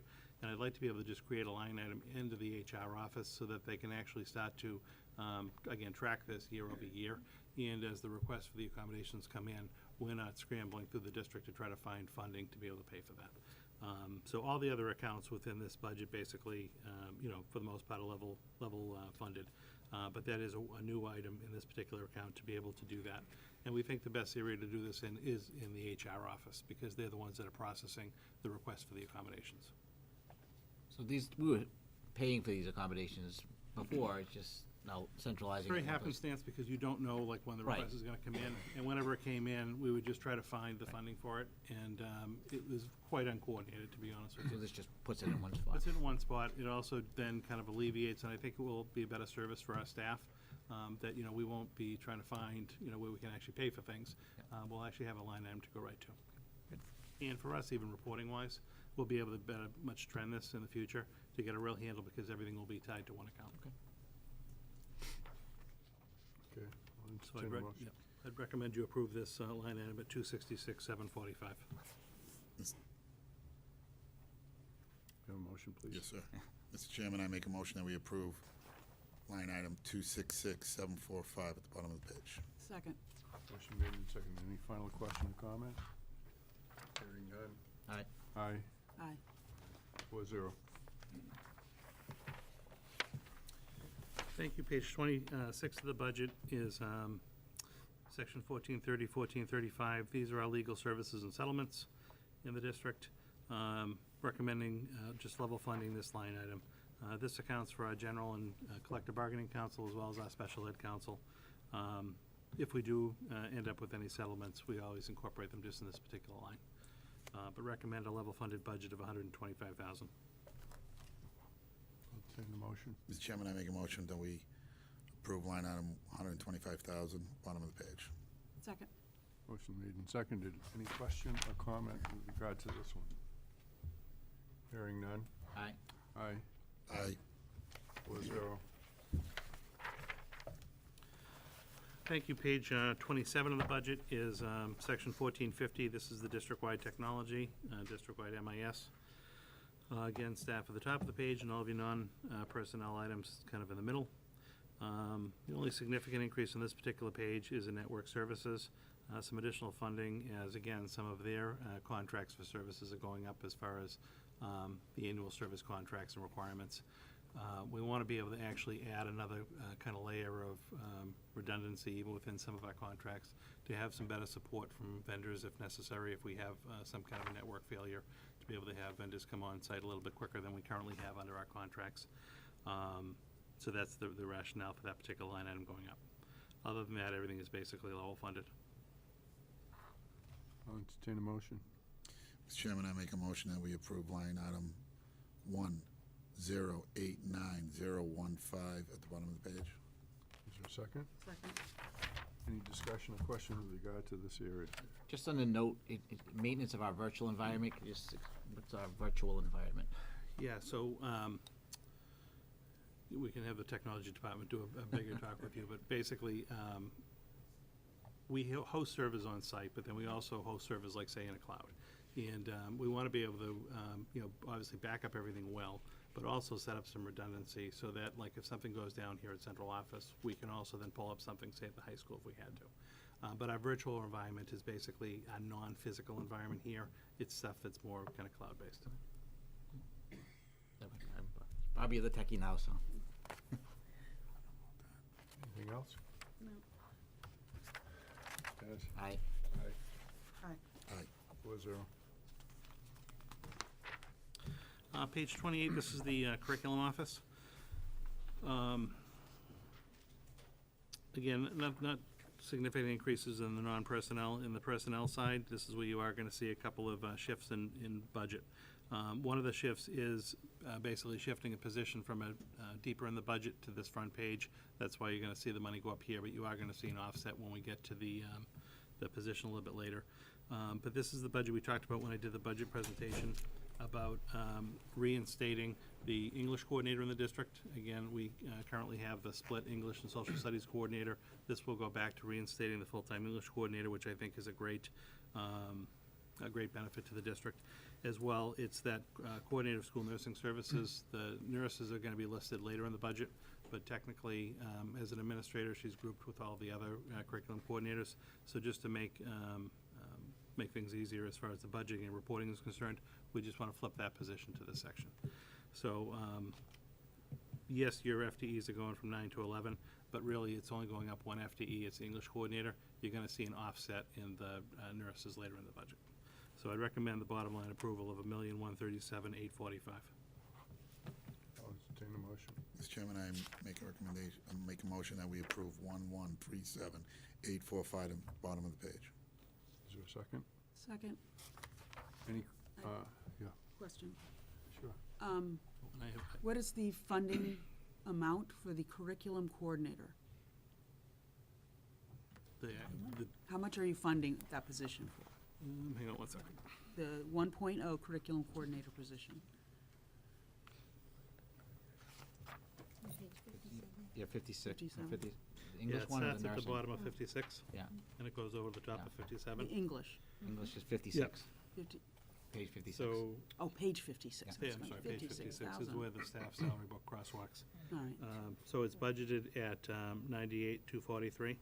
And if we can't find another appropriate candidate for that position, what happens to the funds? Well, I hope that we will. If we don't hire someone, the Right. funds just remain in the account.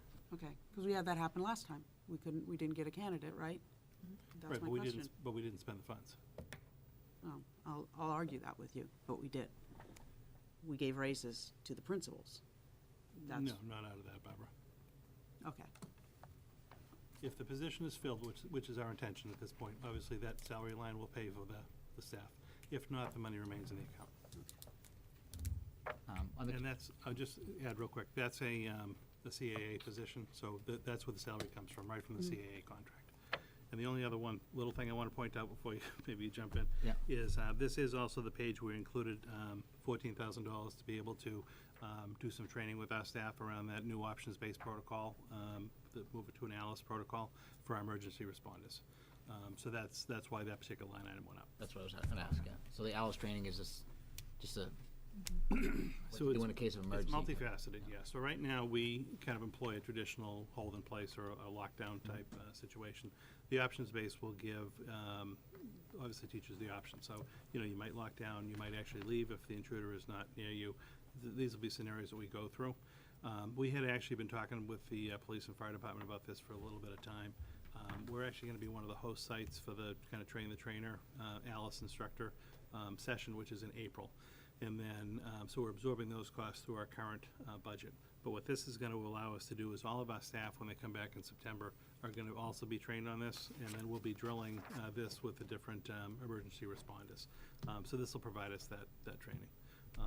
At the same time, we'll be doing this training, we'll be updating all of our protocols and procedures and having that discussion going forward. I think in light of everything that's going on, I think that's money well spent. Yeah. I'd just like to go back to Mrs. Foley's presentation. Am I correct? I want to make sure I understand. There is no money here for any supervision of librarians? No, the librarians now in the district, we have a librarian at the high school, we have 2 librarians at the middle schools, 1 each, and then we have kind of library assistants, 1 at each of the elementary schools. They still fall under our technology department. They still fell under the technology department previously. Okay, There was just that supervisor for the libraries. But no, our librarians work together. They work with the technology department. They still fall under that umbrella. Okay. Thank you. Any further questions or discussion? Hearing none. Dennis? Aye. Aye. Aye. Aye. 4-0. Thank you. Page 29 of the budget is the curriculum directors for special education. So this is where a lot of our special education staff are listed. Again, what you're going to see is in this particular page, we're actually not going up in FTE. The out-of-district coordinator was listed deeper in the budget, so you'll see an offsetting FTE going down there. But the salary for the Assistant Director of Student Support Services, also the out-of-district coordinator, is being moved to this page to just be on the same alignment with the other administrators. But you are going to see the FTE and the salary go down later in the budget when we get to that page. So I'd recommend the bottom line is 745,010. I'll entertain a motion. Mr. Chairman, I make a motion that we approve 745,010 at the bottom of the page. Is there a second? Second. Discussion and questions? This person, the out-of-district, she's all gonna be taking on additional responsibilities as part of this too? Yeah, so the previous out-of-district coordinator, Renee Morgan, did a wonderful job, but she was in a teacher, and she kind of worked at teacher work a year, and then a couple of some days before and after. So this is now a year-round position. It is in the contract, so that this person will work year-round. They'll do all the out-of-district placements. They'll also work with Amy and the chairs to be able to coordinate some of the services and some of their work in the schools. And again, it's going to give us someone year-round as opposed to just the school year plus. So I think in the end, too, it's a more efficient model, and it might actually help to get at some of these timeliness issues that were mentioned. I have a question that just, for the people who were placed in outside schools, do they have to take the tests? To graduate, yes. Yeah. The MCAS, yes. Yeah. And it's up to that receiving school to test them. Okay. Just it never occurred to me. Yeah. Because they're issuing they're graduating from that school. Yeah. So it's incumbent on that school to Okay. offer them the test. Thank you. All right, any further questions? All right, Dennis? Aye. Aye. Aye. Aye. 4-0. 4-0. Thank you. Page 30 of the budget, this is our school leadership page. So this includes all of our principals, assistant principals, the deans at the high school, and some school-wide district leadership funds for their various accounts. The one significant increase on this page, as we talked about previously, was now being able to add a .5 or a half-time assistant principal at each of our elementary schools. Anticipate us actually hiring 2 full-time people and then having them split between the 2 schools. It can be based on schedule and need or what's happening at this point in time. But this has been something that we've actually talked about for quite a while. having some additional support in the elementary schools. I think we were very successful last year in moving from the half-time psychologist up to the full-time psychologist in the building. We're really obviously focused on academics as our first goal. The job of the principal these days, you know, we have 3 of our elementary schools are right around 500 students. It's almost unheard of to not have an assistant principal at that level. I would like to be recommending a full-time assistant principal at this point. As with some of the other budget recommendations and priorities, we have to unfortunately kind of stagger these over the years. But I think this is a good step forward in trying to at least get that on the ground level. I think obviously it will help with academics, but I think the real thing that we've been hearing from parents and staff across the district is the desire for additional supports and administrative supports to be able to help out, you know, in classrooms with different situations that arise with student needs. I think this will be critical also to really helping a whole social emotional learning program go forward. So I'm very happy that we're able to recommend this year. I think it's going to do us well, and my hope is that in the next year after this, you know, we can actually recommend another 2 and go to a model where we have 1 per building. I'll entertain a motion. Mr. Chairman, I make a motion that we approve 2415505 at the bottom of the page. Is there a second? Second. Motion made and seconded. Questions and discussion? I have questions. Why not 4 social workers rather than 2 principals? Again, I think it just comes down to, you know, obviously we identified social workers as a need in the district. I would recommend at this point in time, this obviously be the model we implement. If we look back to a year ago, we have increased the behavioral therapeutic supports in the schools by having the full-time psychologist there. I think before we implement a model where we add additional social workers into the school, we would really have to define best those roles that we have. Our elementary schools do have a full-time guidance counselor or a school counselor. A lot of elementary schools don't have that. The role of that guidance or school counselor is often kind of a social worker type role. They're doing a lot of that work. We also now do have the full-time psychologists in the building. Obviously, they have a very significant testing load, but we also want them seeing and working with students. I think before you interject a third person with some overlapping responsibilities, we really as a district have to step back and take a look at the model that we have so that we're really getting the best bang for our buck out of the different resources we have. And again, I think when it comes to administratively, just having 1 administrator in the building, 1 principal, with the workload that's on that particular individual, when it comes to, you know, evaluation or responding to a crisis or concern within a building, that's a layer that we're really seeing the need for. And at this point in time, I think that's the direction to go in.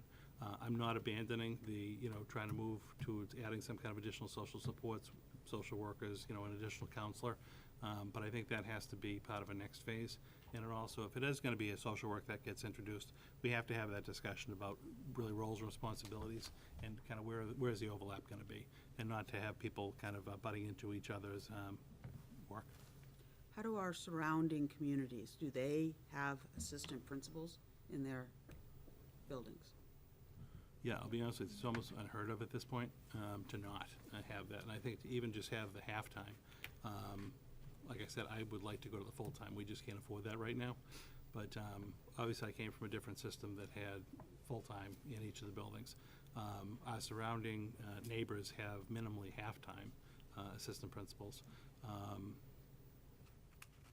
Again, when you get a school that's nearing 500 students with only 1 administrator and, you know, in total 30, 40 staff members in that building that are kind of responsible for reporting to them, I think it's a critical need. I would absolutely agree with you, and this board has talked numerous times about adding that kind of support. You know, first of all, we were able to add social and emotional help in the schools, and I think that was critical, and we're on our way to even adding more. But we just heard from someone in the audience, one of our parents, talk about the need for more administrative support. And when you're talking about a principal of a school responsible for 1 person, responsible for 500 children, I think it's crazy not to have some kind of support for her or him. I mean, what happens if there's an issue with that individual? Who covers them? We go without a principal or an assistant principal in the school, so there's no question about it. We've talked about it as a board, the need for more administrative support, the need to support our principals more because of the workload they have, so I fully support this.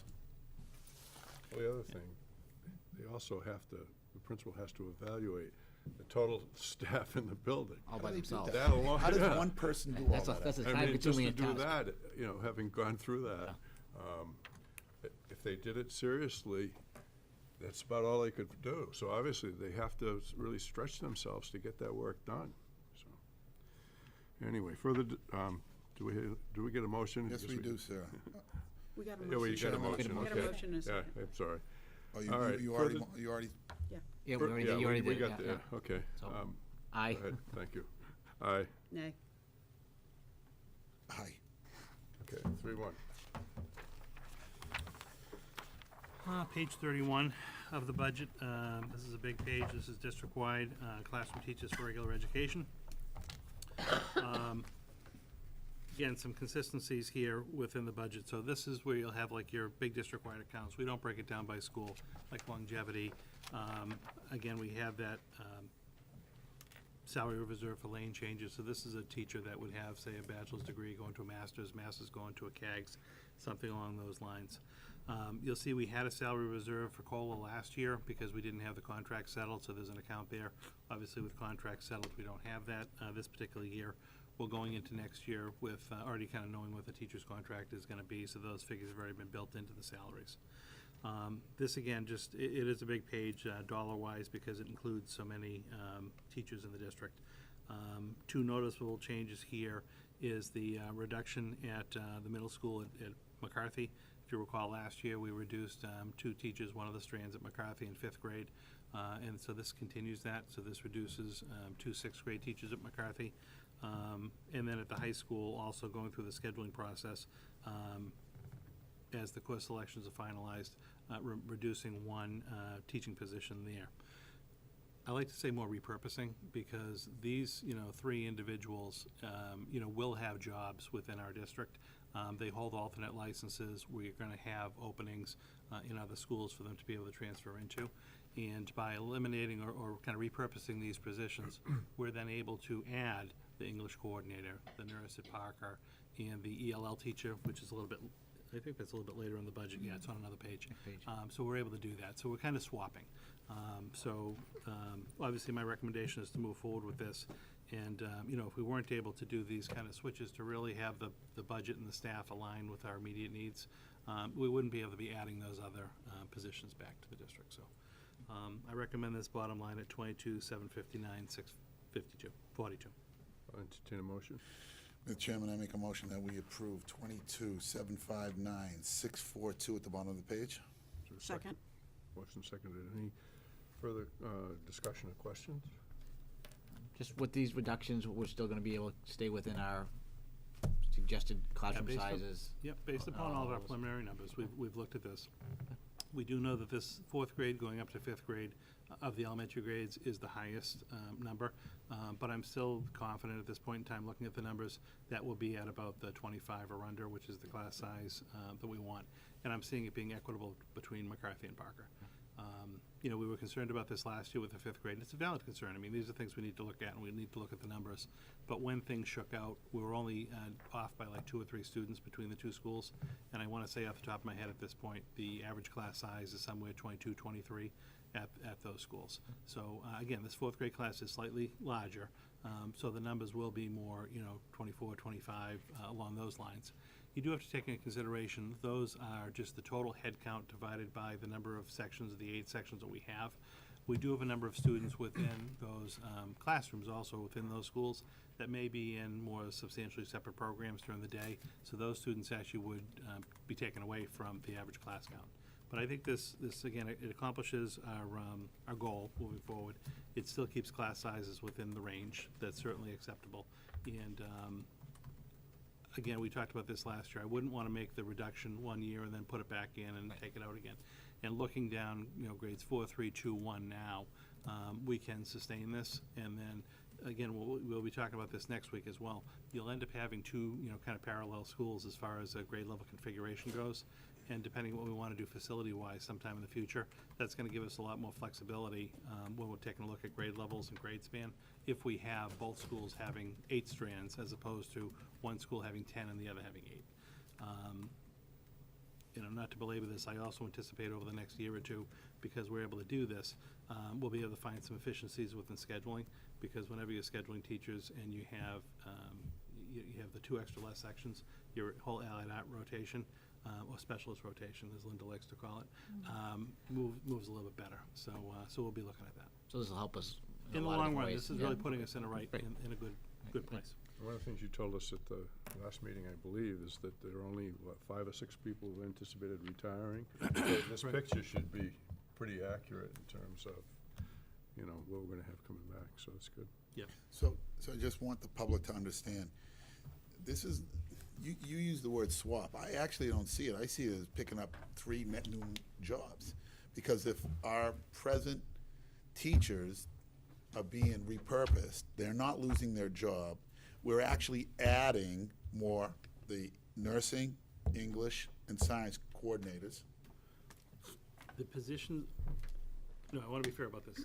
So the FTE is basically evening out, right? These three people are still going to have a job in the Correct. district, but the positions that they're in right now are being eliminated. Correct. And we're adding 3 new positions. That's right. But the add and the subtract on the positions is a wash. Yeah, you're looking at the positions. I'm looking at the personnel. I'm looking at, they're not losing their job, and we're hiring 3 more people. Maybe not that not that specific role that they had, but they're not out of our system. They're still in our system. They're still making a salary, and we're adding 3 new positions. Would that be accurate? I have to, and I'm not trying to be difficult, I have to think about the way you're saying this, because I don't want to be misleading. I know as a result of the retirement, Right, let's just say we're losing 3 positions, right? correct. Okay. So Well, the- yeah, if you look at it that way, there are 3 new bodies, That's 3 right. new people. Yes. But it's because 3 people are retiring. But that's okay. But the repurposing of the teachers that aren't teaching that class anymore, they're not losing their job. Correct. But we're picking up a much-needed nursing, English, and science. Correct. It's a big deal. No, nursing and ELL. And the, Okay. That's what it is. But they're not in that unit, They're on the next page. yeah. Okay. ELL teachers, for whatever reason, are on the wrong Any page. further questioning or discussion? Hearing none, all in favor?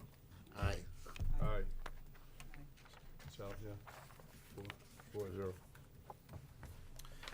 Page 32 of the budget, this is teaching specialists, regular education. Again, this is where you're going to see the English language learner teacher being added.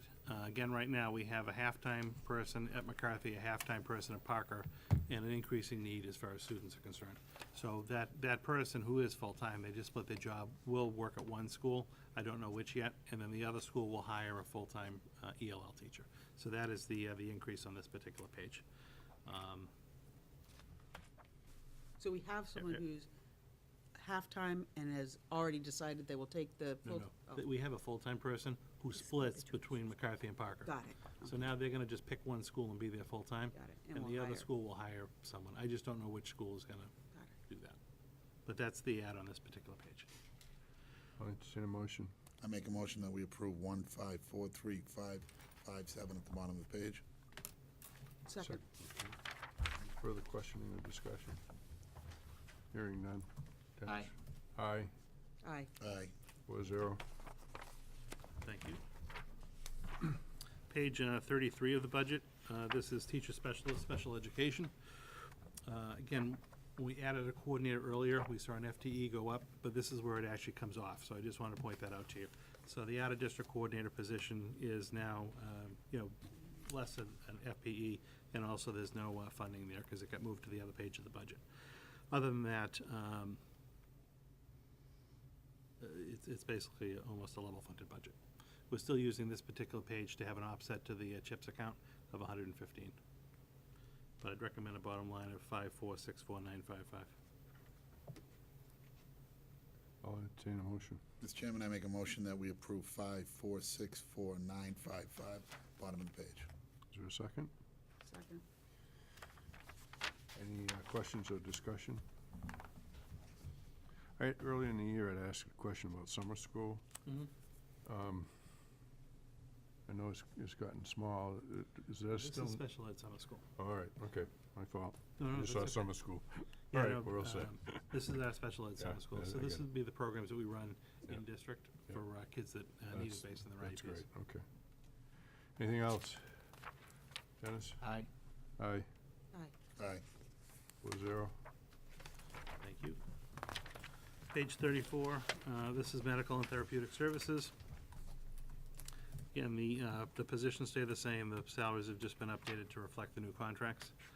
Recommend a bottom line of 368, 146. I'll entertain a motion. I make a motion that we approve 368,146, bottom of the page. Second. Any questions or discussion? Hearing none. Aye. Aye, Aye. Aye. 4-0. Thank you. Page 35, substitute teacher services. This is our day-to-day subs, our long-term subs, as well as any subs for paras and secretaries. Recommending level funding at $550,000. I'll entertain a motion. Mr. Chairman, I make a motion that we approve 55000, bottom of the page. Second? Second. Any questions or discussion? Just how are we doing with subs this year? I know it's been an issue in the past. Yeah, we're actually having a hard time sometimes securing enough subs for the day. So we do, unfortunately, from time to time, have a para assignment that'll, our teachers are filled, but we'll have a para assignment that goes unfilled. But we're well within budget this year on subs. I don't know, Joanna, if you have a particular number off the top of your head, but we're coming in under budget. Okay. We're not going over budget. So level funded is not gonna hurt No, us. level funding Okay. should be fine. The only thing you might find from time to time, it's just very difficult to guess, is if you have the money in the right accounts. So you might be heavy on long-term subs as opposed to day-to-day, or vice versa, just depending on the staff illness or the reason that they're out. So we have a little bit of flexibility within those accounts as far as, you know, where the money's accounted for. But bottom line, I think we're comfortable at 550. Any other questions? Hearing none. Dennis? Aye. Aye, Aye. 4-0. Thank you. Page 36 of the budget. This is paraprofessionals in the district. Again, this is basically level funding the positions. The positions remain the same, just updating the positions with the value of the new contract. And then if you recall, when we were doing our last round of negotiations with the paras, we did upgrade the toileting stipend, so that's why that particular line item increased. But I would recommend a bottom line of $3,740,499. I'll entertain a motion. Mr. Chairman, I make a motion that we approve 3740499, bottom of the page. Is there a Second. Okay. Any questions or comments? Hearing none.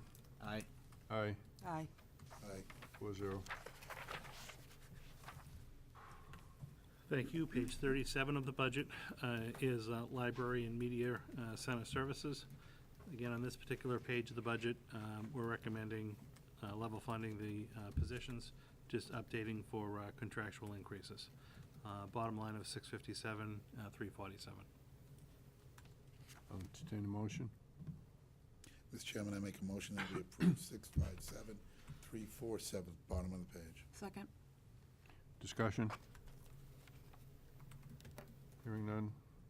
I just comment that we are well aware of the need that's been expressed tonight, and it'll remain on our list.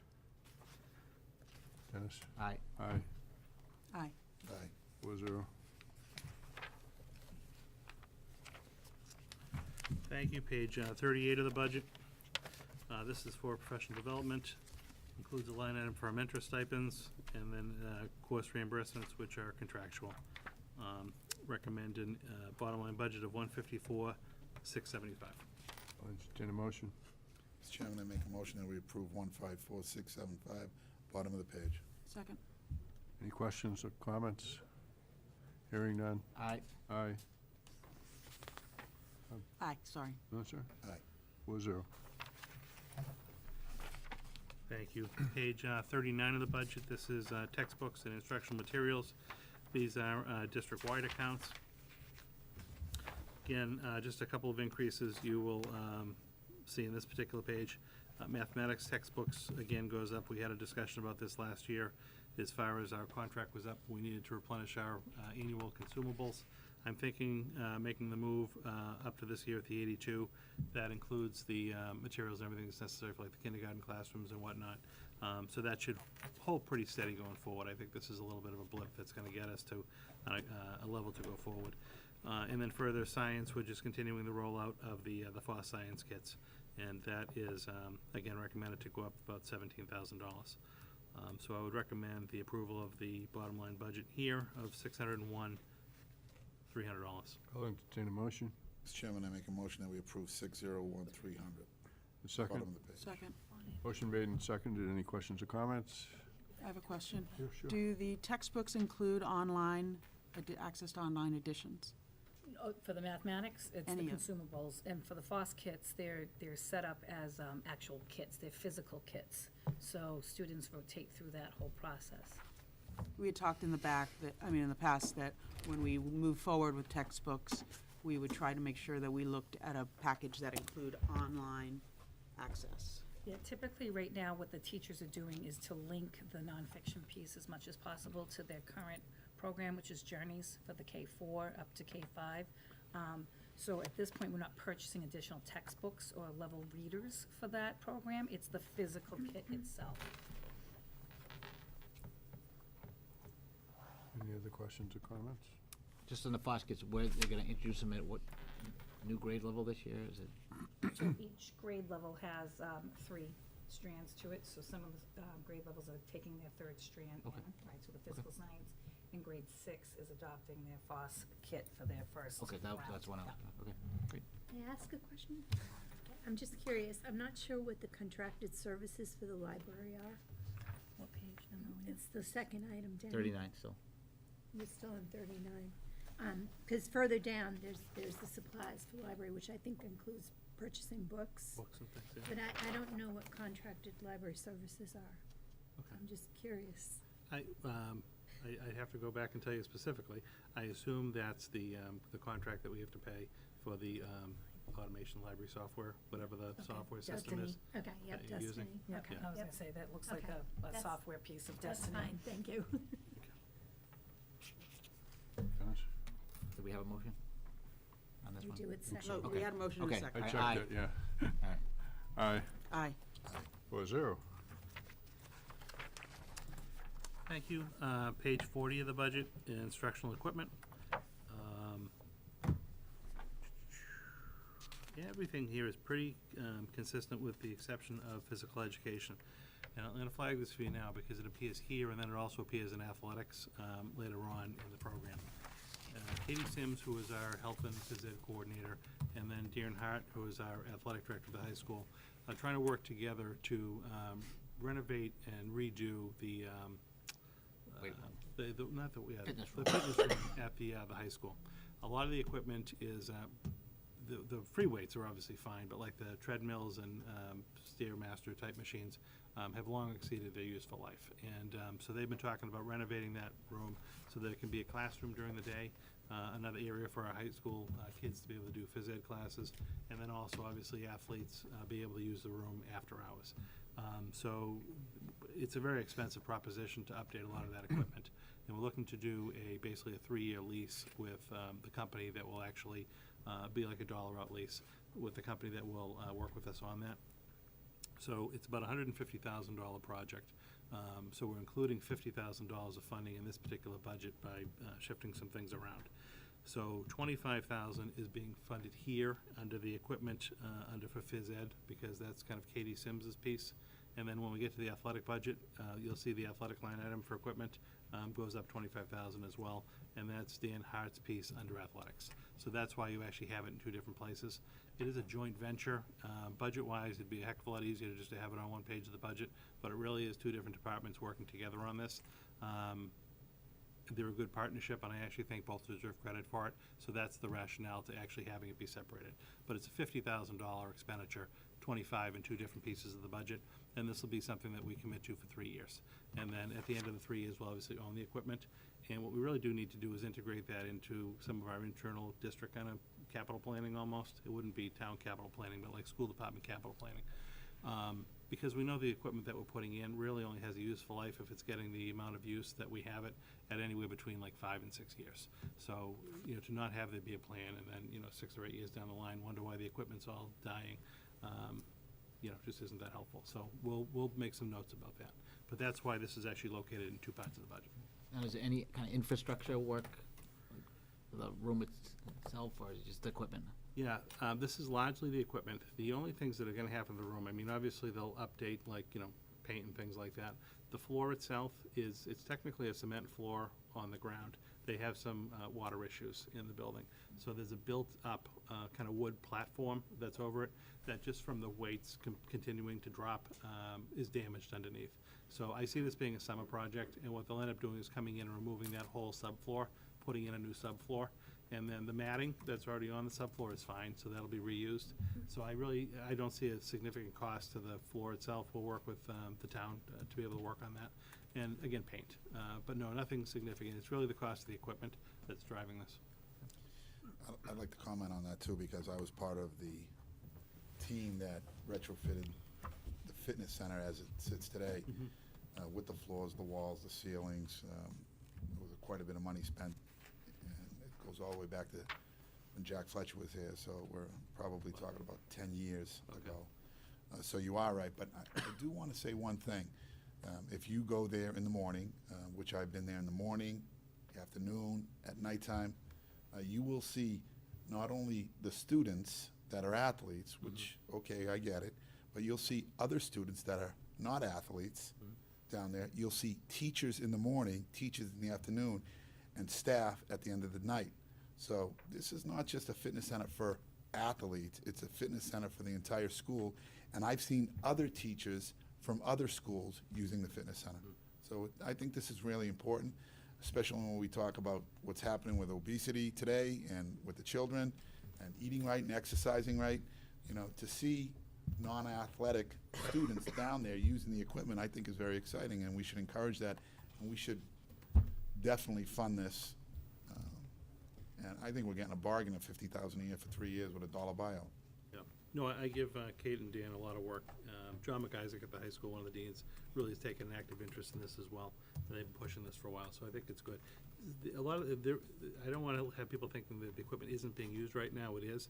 It's just if it were going to be used for like a class of 20 or 25 kids, you don't have enough stations for the kids to really work on, so that's going to be a big bonus. Jay, you hit the nail right on the head. There's some of the equipment in there that's dated, and some of the equipment, because technology has changed, because the electronic components are so expensive, Right. that there are pieces of equipment down there that are just taking up space because they're not being used. Heck, when Dennis and I went to Chelmsford High School, it had that same Universal machine there for about 30 years. I think we all can attest to that, but you're right, Jay. There are pieces of equipment, and when you go down there, because we've had classes down there ourselves where we've had 15 or 20 individuals, and there's only 1 or 2 pieces of equipment they can use at the same time. So it really, by expanding this and by providing the right equipment down there, I think it's going to take care of not only the athletes, but we're not just talking about athletes, we're talking about the well-being of the students in the high school, the staff, faculty, throughout the system. So I think we still need a motion. I make a motion that we approve 136,700.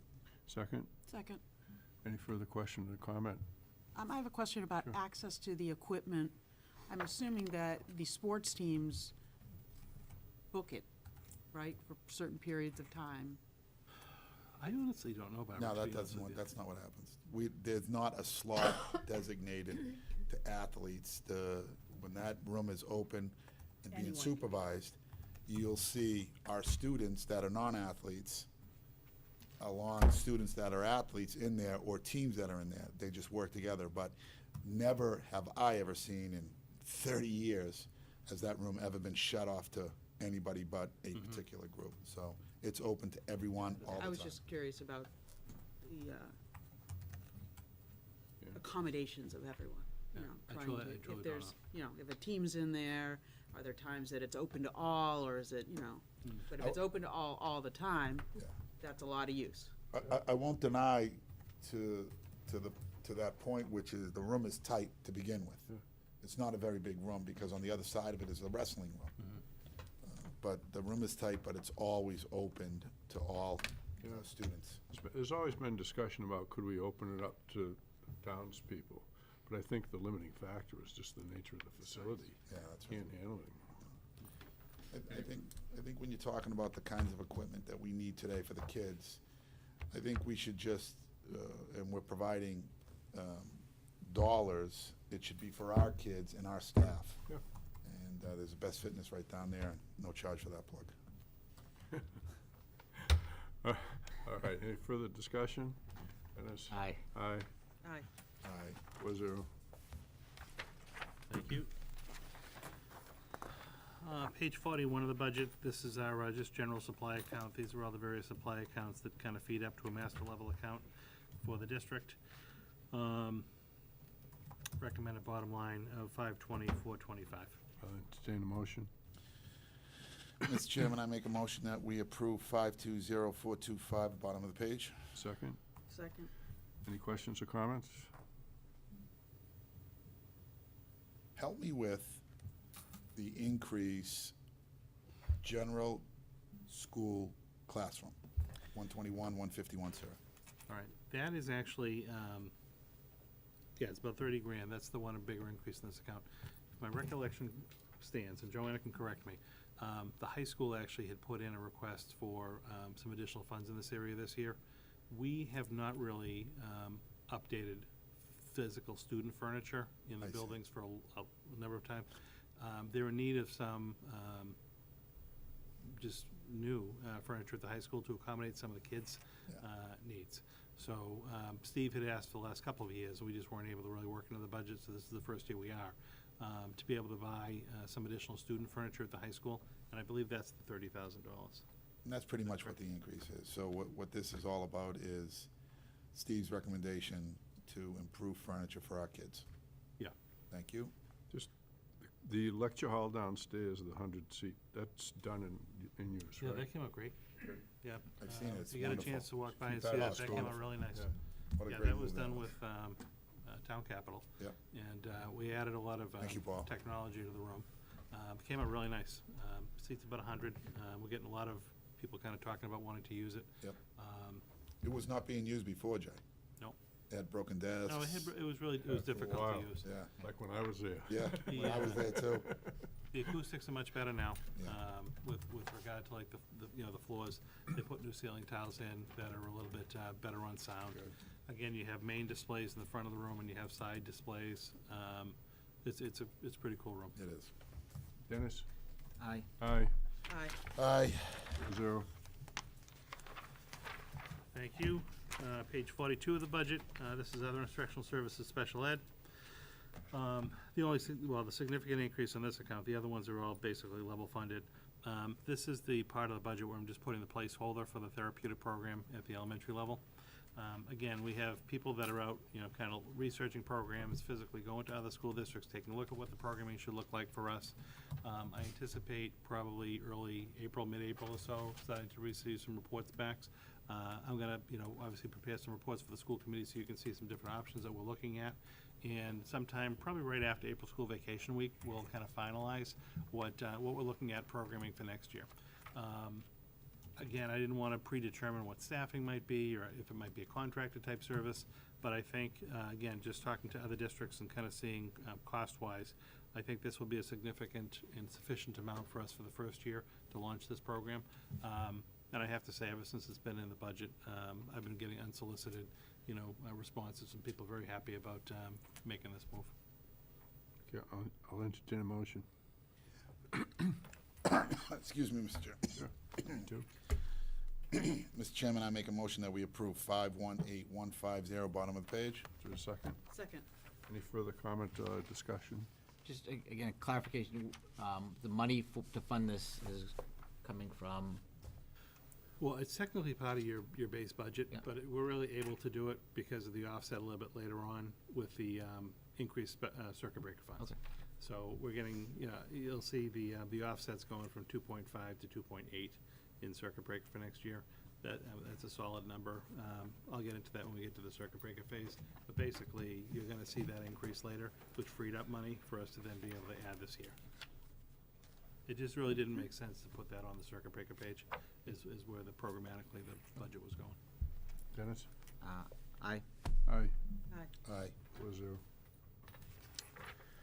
Thank you. Page 43 of the budget. This is classroom instructional technology and software.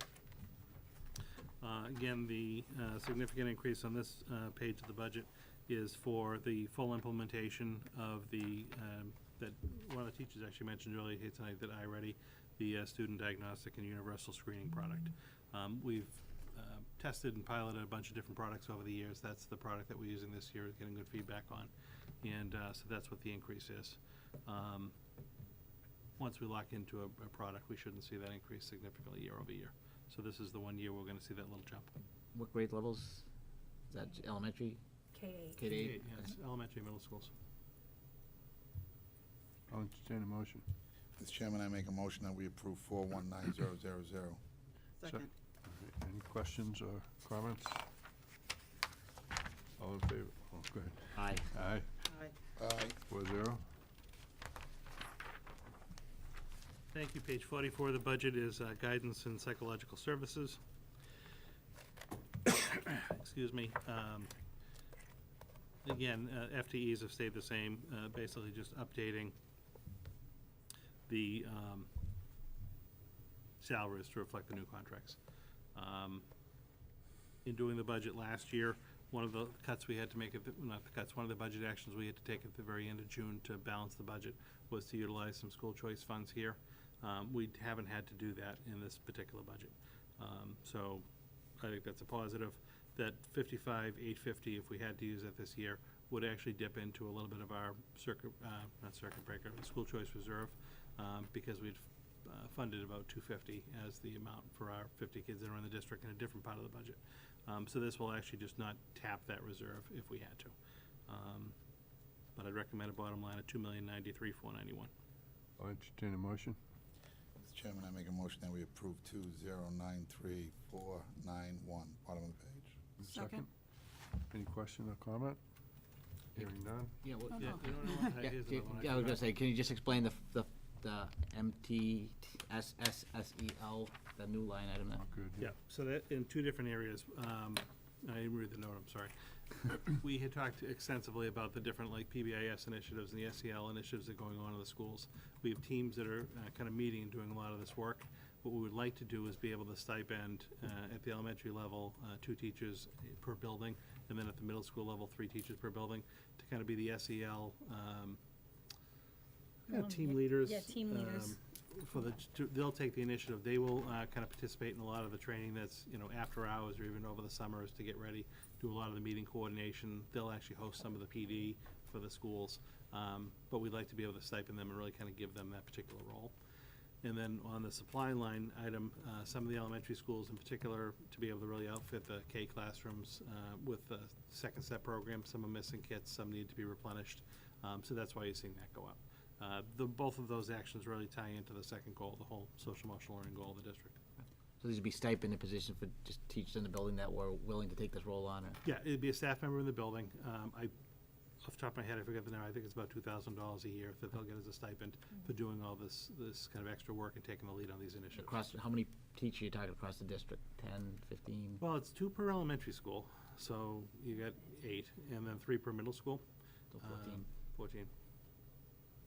And then, obviously, already within the PD budget, we have some outside consultants that are coming in to work with them, so they'll actually work with this group. I've received some emails. I think the committee has received emails. Do we have any plans to reinstate the psychologist at CHIPS? Yeah, that's a totally different thing. Okay. We are working on when I met with the parent group on this, Yeah. I don't know if it'll be a psychologist, it'll be a social worker, it'll be some type of a position, but that's actually grant funded. It's not part of our budget okay. here. Okay. So we are looking at that kind of running parallel to this, but it was never part of our budget. Okay. So the funding for that comes through one of the sped grants.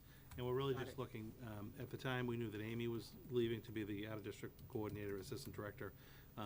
We didn't know who was gonna be coming on as a director, and we didn't wanna hire a position that wasn't gonna be a good match skill set wise, for the new individual coming on board. good. So we've now hired, Russ, he's on board, we know what his background is, and we'll work over the course of the spring to kind of figure out what type of resource will really pair well with him Yeah. and implement. But that's grant funded, it's not part of this. Okay, thank you.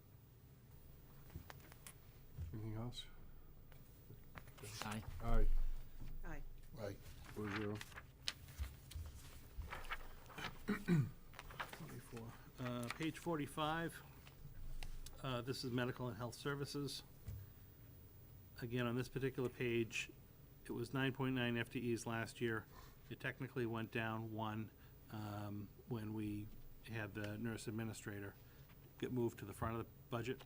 So this here is actually basically reinstating that RN at Parker. That's why you're seeing your FPE stay the same. All the other line items were just increased based on the contract increases. Who's been covering Parker up to date, now? Well, we've always had the LPNs. The LPN's always been there, and then that's been the station where we've had the nurse floater. Okay. So the nurse floater position has been based out of Parker, and then Peggy, the nurse administrator, will cover if need be. If there's an absence, one of the two of them goes out and covers. If the floater goes to cover, then Peggy would cover Parker. So now we'll Parker have- has been covered. We'll now have a face that will be, constant. Yep. That's great. I'll entertain a motion. Mr. Chairman, I make a motion that we approve 773-792. Second. Any further comment or questioning? Dennis, I guess? Aye. Aye.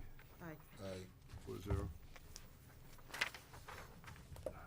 Thank you. Page 46 of the budget is student transportation. Again, your only significant increase here is your regular ed transportation contract goes up. It's just year 2 of a contract. There were increases already built into the contract, so we're just accounting for those. As I mentioned previously at the one of the school committee meetings, our special ed transportation's contract is up, and we're going to be negotiating with the vendors. But I'm feeling pretty confident that level funding that line item will allow us to still be able to perform our services. And those negotiations are actually going to be starting next week. I'll entertain a motion. Mr. Chairman, I make a motion that we approve 3521235, bottom of the page. Second. Any question or discussion? This is gonna become more and more difficult over time. There's no competition, right? The transportation? Yeah. Yeah, big bus competition, there really is none. North Reading is the only vendor in the area. Right, D is small compared to. Yeah, it's twofold. There's no competition. Yeah. If a smaller company wanted to come in and kind of bid our contract, or even any other local contracts, they really do have to upfront a significant amount of money for the Right. buses. We typically, when we go out, we could have a whole separate conversation about this, but like, when we typically go out for a contract, we don't ask for new equipment, because we wouldn't be able to afford the contract rates. But by not doing that, it benefits NRT, because they can keep using their existing fleet and just turn over vehicles, every so many years. If we put out a bid to actually have it be a start from scratch, you had to provide all new equipment, then all the vendors are on the same playing field. But number one, we'd be taking a risk that there's still another vendor that thinks they can come in and get 40 drivers, Right. a physical location to be able to house the bus. And then also, you're just taking a gamble, you have it. If we don't, we'd end up with NRT again, new vehicles, but we'd be paying an astronomical amount for it. So there's just a lot of factors that go into it. So frustrating. On special ed transportation, you are starting to actually see a few different vendors come into play. And on the big bus contract, that has to be bid by law. You can't negotiate those contracts. So we have to go out to bid, we have to specify what we want for equipment and services. Low bidder wins the deal, there's no negotiating. Special ed contracts can be negotiated, so we don't actually have to go out to bid. We can actually just solicit proposals from other sped carriers and negotiate contracts. So that'll be what we'll end up doing. But on the sped front, you do have NRT. The subsidiary is Trombley, so they do a lot of work through Trombley. Yeah. They actually just bought SP&R Transportation out of Drake. If they had the Lowell contract, so they just bought them. They're part of their subsidiary too. Yeah. But what is interesting, Pride Star just kind of emerged on the scene. They're an ambulance company. To do transport And for. they're doing Lowell's actually in-district transportation. They just started yesterday, so They're now kind of players in the industry. There's another group called Vanpool that has the capacity to take on some equipment. CTI in Lowell actually also does a transportation fleet. Sometimes they will look.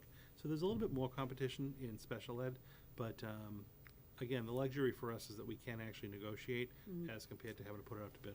What's the parent satisfaction on Trumbull? I mean, they haven't been here very long, so. It's hard to distinguish. Honestly, you have some parents that are satisfied with the service, you have some that are very dissatisfied. And I think, unfortunately, you don't hear from the parents that are satisfied all the time. So you do hear from parents that are dissatisfied. They have very valid concerns and valid complaints. I do have to say, probably over the last couple of months, I haven't received quite as many complaints as usual. But one of the things that we do have to kind of watch for is now that Pride Star is in the area, Lowell is a very big contract. We have to watch for us losing our drivers to Lowell because it's ironically, it's actually easier to drive in Lowell than it is here, and the pay is better. So we just have to kind of watch that. We don't want to, it's so tough to get drivers and to get them trained, we don't want to lose them. But there's a lot that goes into it, but, We miss Bill Spence, I'll tell you that. yeah, he was before my time. I don't, I've heard the name. This doesn't really fit here, but have we gotten bids on the sign for the fields? Not yet, Joe, that just went out. Just went out, okay. Okay, the only reason I thought of it, obviously, is they had, okay. Dennis? Oh, yeah. I don't think we made We a don't have a motion, motion. sir. Oh, I checked it already. Go ahead. Mr. Chairman, I make a motion that we approve Second. Oh, sorry. 3521-235. Okay. Second. Any further discussion or comment? Hearing none. Aye. Aye, Aye. It all blurs together. 0. Thank you.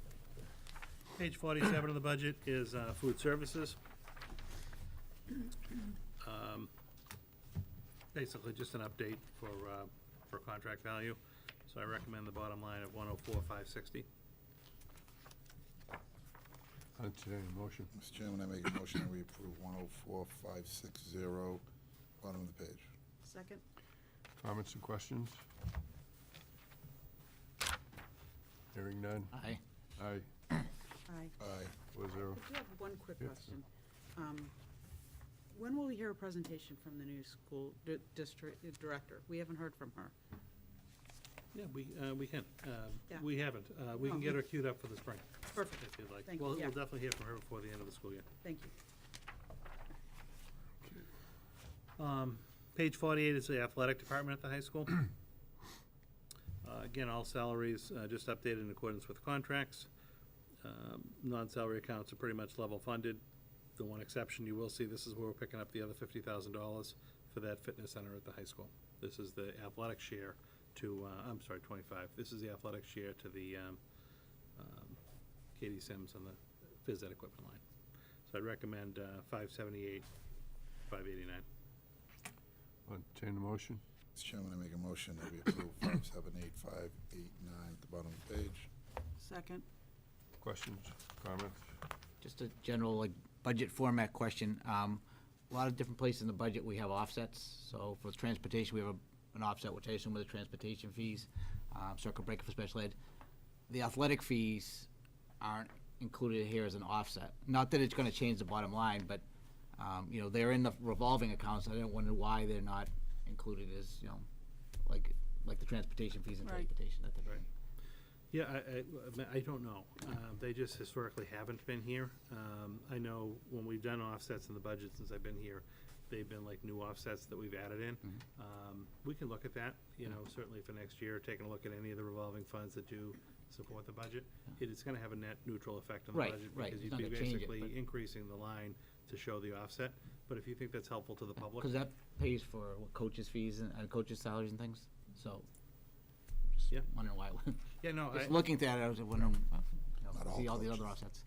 What's that? Not all coaches. I don't. Just All the right. good ones. Except for the volunteer coaches. No, it's very possible. Okay. I don't object to it. It Okay. just hasn't happened, but it's something we could certainly look at. Okay. Any further questions? Aye. Aye, Aye. 4-0.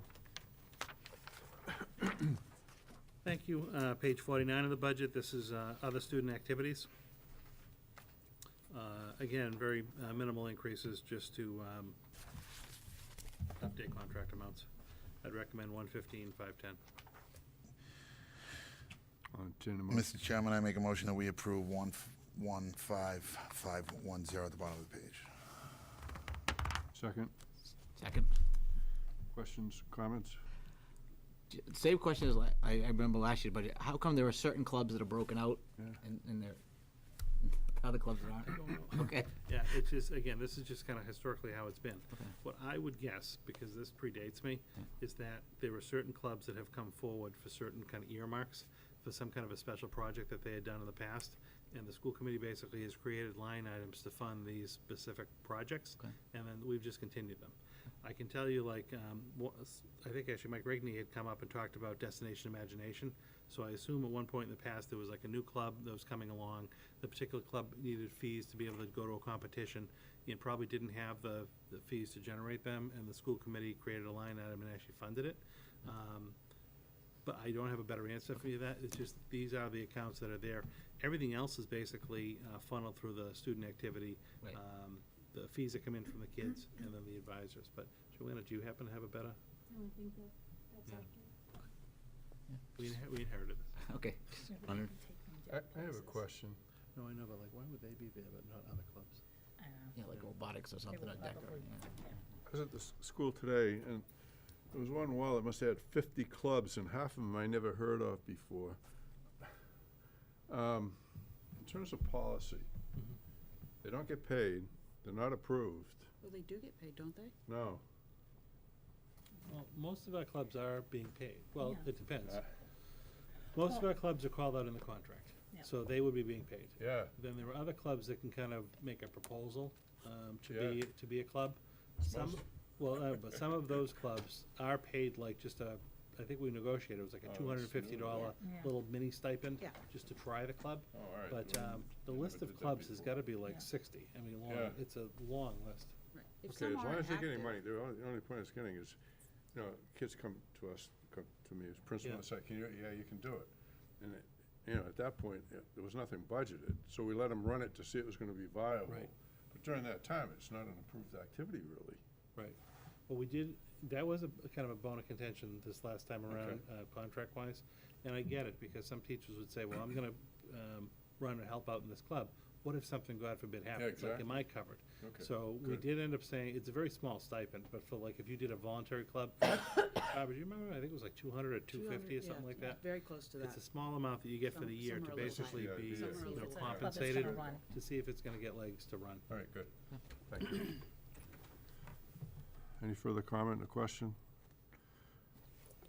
Aye. Aye, Aye. 4-0. Thank you.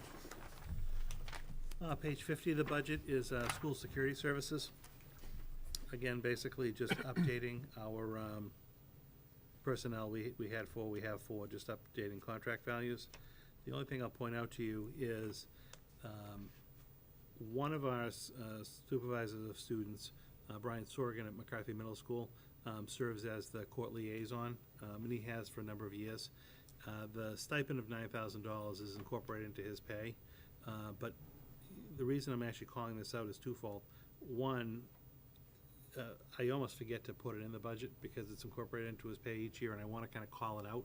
If you look at the salary line up above, you know, the salaries for 18 are 202, and basically, you know, the 190, if you add the 9, you're coming right up on that number. So it has always been there. I'm actually just calling it out and separating it from the account. The only reason that the number actually went down from 202 to, you know, the 200-ish is because one of the supervisor students at the high school was on a higher step, and when they stepped down, the new person coming in came in step 1. So that's the offset there. But I just think for our own record keeping, to kind of keep track of these things, it's easy to have it be a standout line item. But basically, it's the same people doing the same roles, just in a little bit different format. I'll entertain a motion. Mr. Chairman, I make a motion that we approve 199,173. Second. Questions, comments? Hearing none. Aye. Aye, Aye. Aye. 4-0. Thank you. Page 51 of the budget is our custodial services budget. All of our personnel are on the top half. Again, they remain consistent. Down below the increase, really the only increase you're gonna see is the value of the third year of the contract for our contracted custodial cleaning services. So we still have the three contracts. I think I've been very happy, and we're still receiving very good feedback from that kind of hybrid custodial cleaning model that's in place. So you're seeing the value of that contract go up a little bit. You're also seeing custodial supplies go up because we do purchase the like the trash liners and things like that, and just the cost that Brian and facilities is getting are going up just based on the products. So that's why you have that little bit of an increase. But I would recommend $1,534,203 for this line. I'll entertain a motion. Mr. Chairman, I make a motion that we approve 1534203, bottom of the page. Second. Questions or discussion? Hearing none. Aye. Aye. Aye. Aye. 4-0. Thank you. Page 52 of the budget. This is the heating and utility services for the schools. Again, these accounts are somewhat difficult to track a little bit year over year. I'm confident in the increase of about $40,000 to cover our utility accounts. We may see some play between electricity and fuel, but that's the recommendation for this coming year. Again, we can provide you updates throughout the course of the year, but we end up, if we have a really cold winter, you might end up using a little bit more gas than electric. The thing that we are still trying to figure out is our the new modular buildings are all electric, so we're kind of watching those electric bills. But I think in general, going up to 40,000 should be sufficient for next year. And if we do see one particular account that's way out of whack from another, we can report back to you. But I think in total, that just shy at 1.1 million for our utilities should serve us for next year. I'll entertain a motion. Mr. Chairman, I make a motion that we approve 1097900, bottom of the page. Second. Questions or comments? Hearing none. Aye. Aye. Aye. 5 yes. Okay. I have a question on the custodial. I'm sorry, I'm going out of order. That contract is still outstanding, right? This is the only one we have outstanding, correct? Okay, that was Yeah. my only question I meant to ask earlier. Yep. And you're okay on the utilities, right? Yes, I am. Okay, 4-0. Thank you. Page 53 of the budget. This is employee separation costs. These would be the costs to pay any like sick leave buyback payments, things like that we have for staff. Again, the number has dropped pretty dramatically because, again, we only have 4 or 5 retirees this year. So because the number of retirees have gone down, the amount has gone down. So I'd recommend 78,672. I'll entertain a motion. Chairman, I make a motion that we approve 78672, bottom of the page. Second. Questions or comments? Hearing none. Aye. Aye. Aye. Aye. 4-0. Thank you. Page 54 of the budget, I want to point out a couple of things to you here. On out-of-district tuitions, again, sometimes we have seen pretty significant increases year over year. Right now, we're actually projected to only go up a little bit next year because of our student population. I think I mentioned this in one of the previous meetings. Anecdotally, I always have to come and say, we have these unexpected kids that came into the district. We actually had one that left. So we had someone who actually moved out of district with a pretty significant cost. So July 1, we're not going to have to assume that cost. So we're only going to have to go up about $50,000 in the actual tuition account. Where we're able to kind of get the money, as Dennis mentioned earlier, for that therapeutic program is really in the next line item, which is the circuit breaker reimbursement. So we had budgeted pretty conservatively last year at $2.5 million. And the circuit breaker reimbursement from the state came in at 65%, Joanna? The 65% level. And even at that, we still came in at $2.8 million. So we're coming in about $300,000 in the good in this year. So I really do not feel circuit breaker is going to go below the 65% next year. And our claims are still on par with last year. So I'm comfortable going from the 2.5 to the 2.8 million in the circuit breaker reimbursement for next year. That's obviously helpful. So that's where we kind of got the money for the therapeutic program. The budget still does, on paper, include 2 offsets to kind of help our revenue number. We're going to recommend tuitioning in approximately 50 kids again through school choice. That'll be a vote that comes, if not at the next meeting, sometime at the end of March, but we'll try to keep that number consistent. And that'll generate about $250,000. And then lastly, we're anticipating again a credit from Valley Collaborative. And I did actually, talk to Chris Scott not too long ago, and they're still projecting, well over $2 million of return to the member districts. It's all proportional based on how much you actually pay. So we, again, would still be looking at a significant number coming back. It could easily exceed, again, another $500,000. So if that happens, what I'm recommending is using less than half of that just as the offset to be able to balance our budget. And as I mentioned earlier, the 198, 140 isn't a number I worked up. That's just the balancing number in the budget. That's what made it all tie to the town number. This year, and Joanna will report when we do the third quarter financial report, we're doing very good spend-wise. We're actually down a little bit in salaries. We're recouping some savings within the budget. We may not need to allocate money to school choice or even that reserve for Valley. One of the considerations we have to take between now and the time of town meeting is we've made that vote to set up that special ed reserve fund. We need to actually have town meeting vote to take that money in, but then when we take that money in say 18, we can't really use it till 19. Don't hold me to this, but I think the recommendation that'll be coming forward is basically to take the total amount of that reimbursement, not to split it, because I don't want to take in some of the money and then take some as a credit to Valley. It just makes our reporting very difficult, and also it's difficult to track year over year where your expenses are. But I'm feeling pretty confident about just taking that total amount and having that be put in that new account if town meeting approves it this spring. And possibly do something similar next year if we get another $500,000, and then that would almost be our $1 million that we're kind of banking away for an emergency fund for special education. But I'll work with the manager on that as we get closer to town meeting, but I don't think we're going to have to split that off, because with the excess funds I think we're going to have in the current year budget, and then also with getting the extra $300,000 in circuit breaker, we're not in tough shape as far as kind of finishing out this fiscal year. I think we're in good shape. So town meeting has to approve that account, though, right? Yeah, that was a nuance that I didn't pick up when we were setting up the account. So you need to vote to set up the account. The Board of Selectmen need to vote to set up the account. Town meeting has to actually vote to approve the account and then actually take the funds into it. Once the funds are there, it's my understanding that next year, after July 1, we could then access the funds. It would only require a vote of the school committee and the Board of Selectmen. You wouldn't have to go back to town meeting at that point. And then again, that would be kind of our reserve fund for special ed. The quick math had us being able to put about $1.4 million into that account, so we could put 2 years of this Valley tuition in the account and have that kind of be our set aside for special ed, and then work within circuit breaker to manage our day-to-day numbers. Great. Now, the only thing I'd like to point out to you, if you wanted to consider this, and I missed this when we were going through the budget, Ally, who came up and spoke earlier tonight about trying to get an extra $200 for that training that they wanted to do. If you wanted to, because that came up, we passed it on page 29. So if we wanted to increase the $500 to the $700, we could basically on this account just increase the Valley tuition credit from 198, 140 to 198, 340. So if we wanted to do that, it's only $200.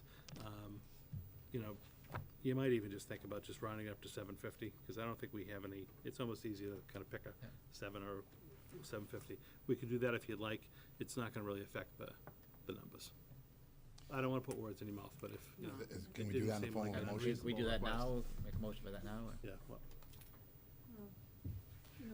If they approve page 29 in total, we'd have to go back to 29. yeah, but, we can still fund that in that overall category. Amy can fund the pad. Amy could, but I just wanted to make it whole coming out of the gate. If we just did. Just I know take it's gonna be more work 250 for you. away from, no, to take 250 away from something else. Right. Just without. But if we just add it to the school choice, I think it'd just be cleaner. Is that the will of the board? Because I That can is the do will of this the board. math Do you real need a quick motion if you for that, want. sir? We need how to put it. Let me just do this real quick.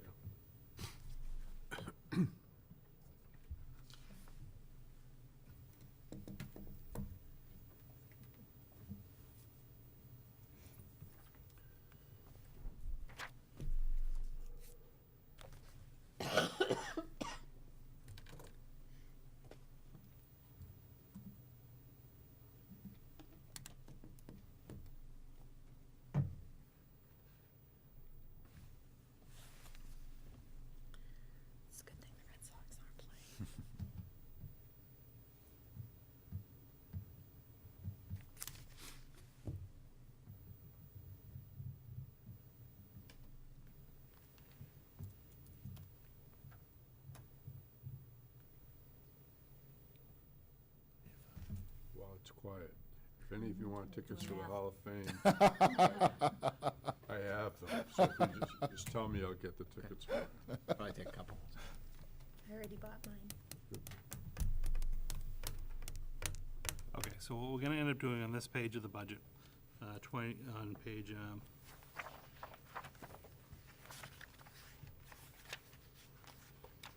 54. So your value offset is gonna change to be negative 198,390. And then your new bottom line is 4,201,610. 610. Yep, 4,201,610. Is that going down? I'll entertain a motion. Wait, is that? Is you're using more reserve here, we're Okay. gonna go add 250 So- to the other Okay, page. that's fine. So, Mr. Superintendent, my motion will be the readjusted number of 4201610. Correct. Is that, To approve yet an amended bottom line of 4,201,610. that's what I was gonna ask you. Mr. Chairman, I make a motion to amend the bottom line of 4201610. Second. Any questions or discussion? We Is have she to here? change No, 29 she at all? left. We have to go back to that after we do this. Donna, you gotta call her up and tell her she got a 200 plus.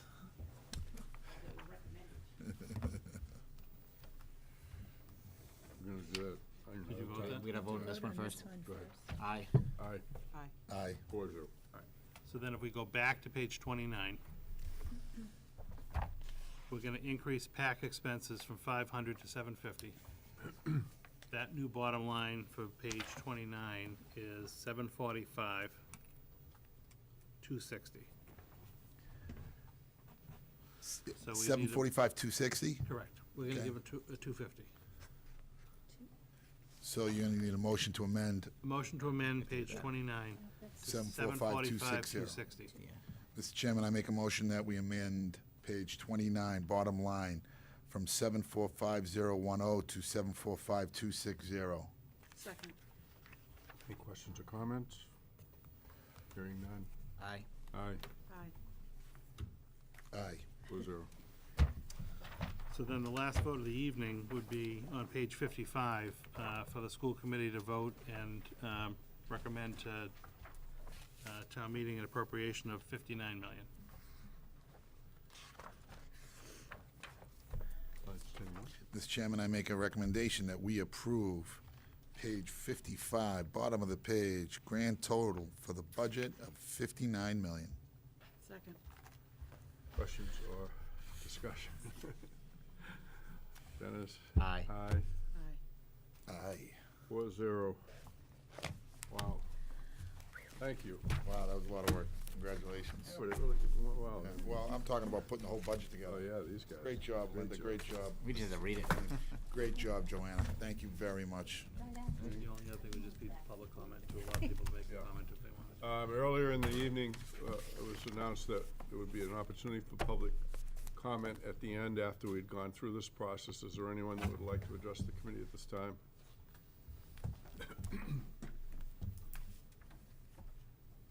Hi. Again. Sure. Jamie Outland Brown. Yep. I just want to say thank you. I really feel like most of the questions that I emailed to the committee were presented here during this discussion, and I appreciate your willingness to elaborate and kind of educate as a parent, and I'm sure many parents watching, how and where our money is going. And I feel a little more comfortable understanding where those funds come from and where those funds go to.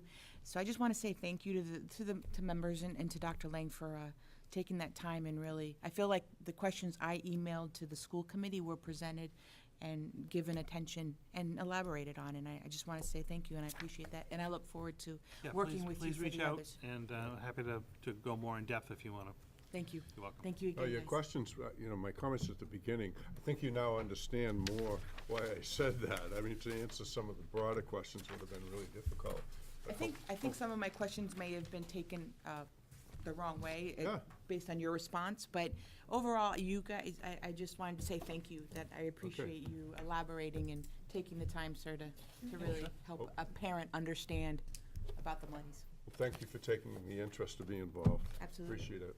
Thank you. Mr. Chairman, I just want to. Just I'm one so- more. oh, I apologize. Okay, Maureen Foley, 6 Homerun Drive.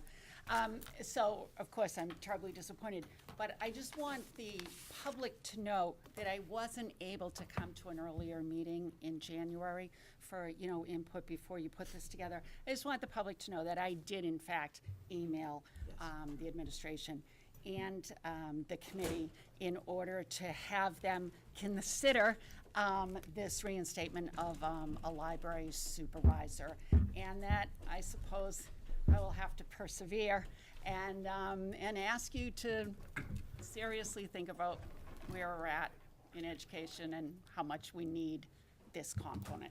Thank you. Thanks again. Mr. Chairman, I think there was a small mistake. I've missed one meeting in 3 years, and I was at the February 6th meeting. I don't know why. I believe you came late, though. Yes, but I was I here. believe, I had marked you absent, but I did put in the time you arrived. Thank you very much. So, yeah, I guess you weren't here for the entire meeting. Yes. Anything else you want? No, just procedurally, I apologize for not having that other report on the first meeting, so I'll add it to Tuesday's, that personnel report. I'll just put it back on the agenda, and then we do have a regular meeting next Tuesday.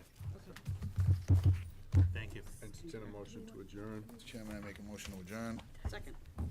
All in favor? Aye. Any negative or abstention?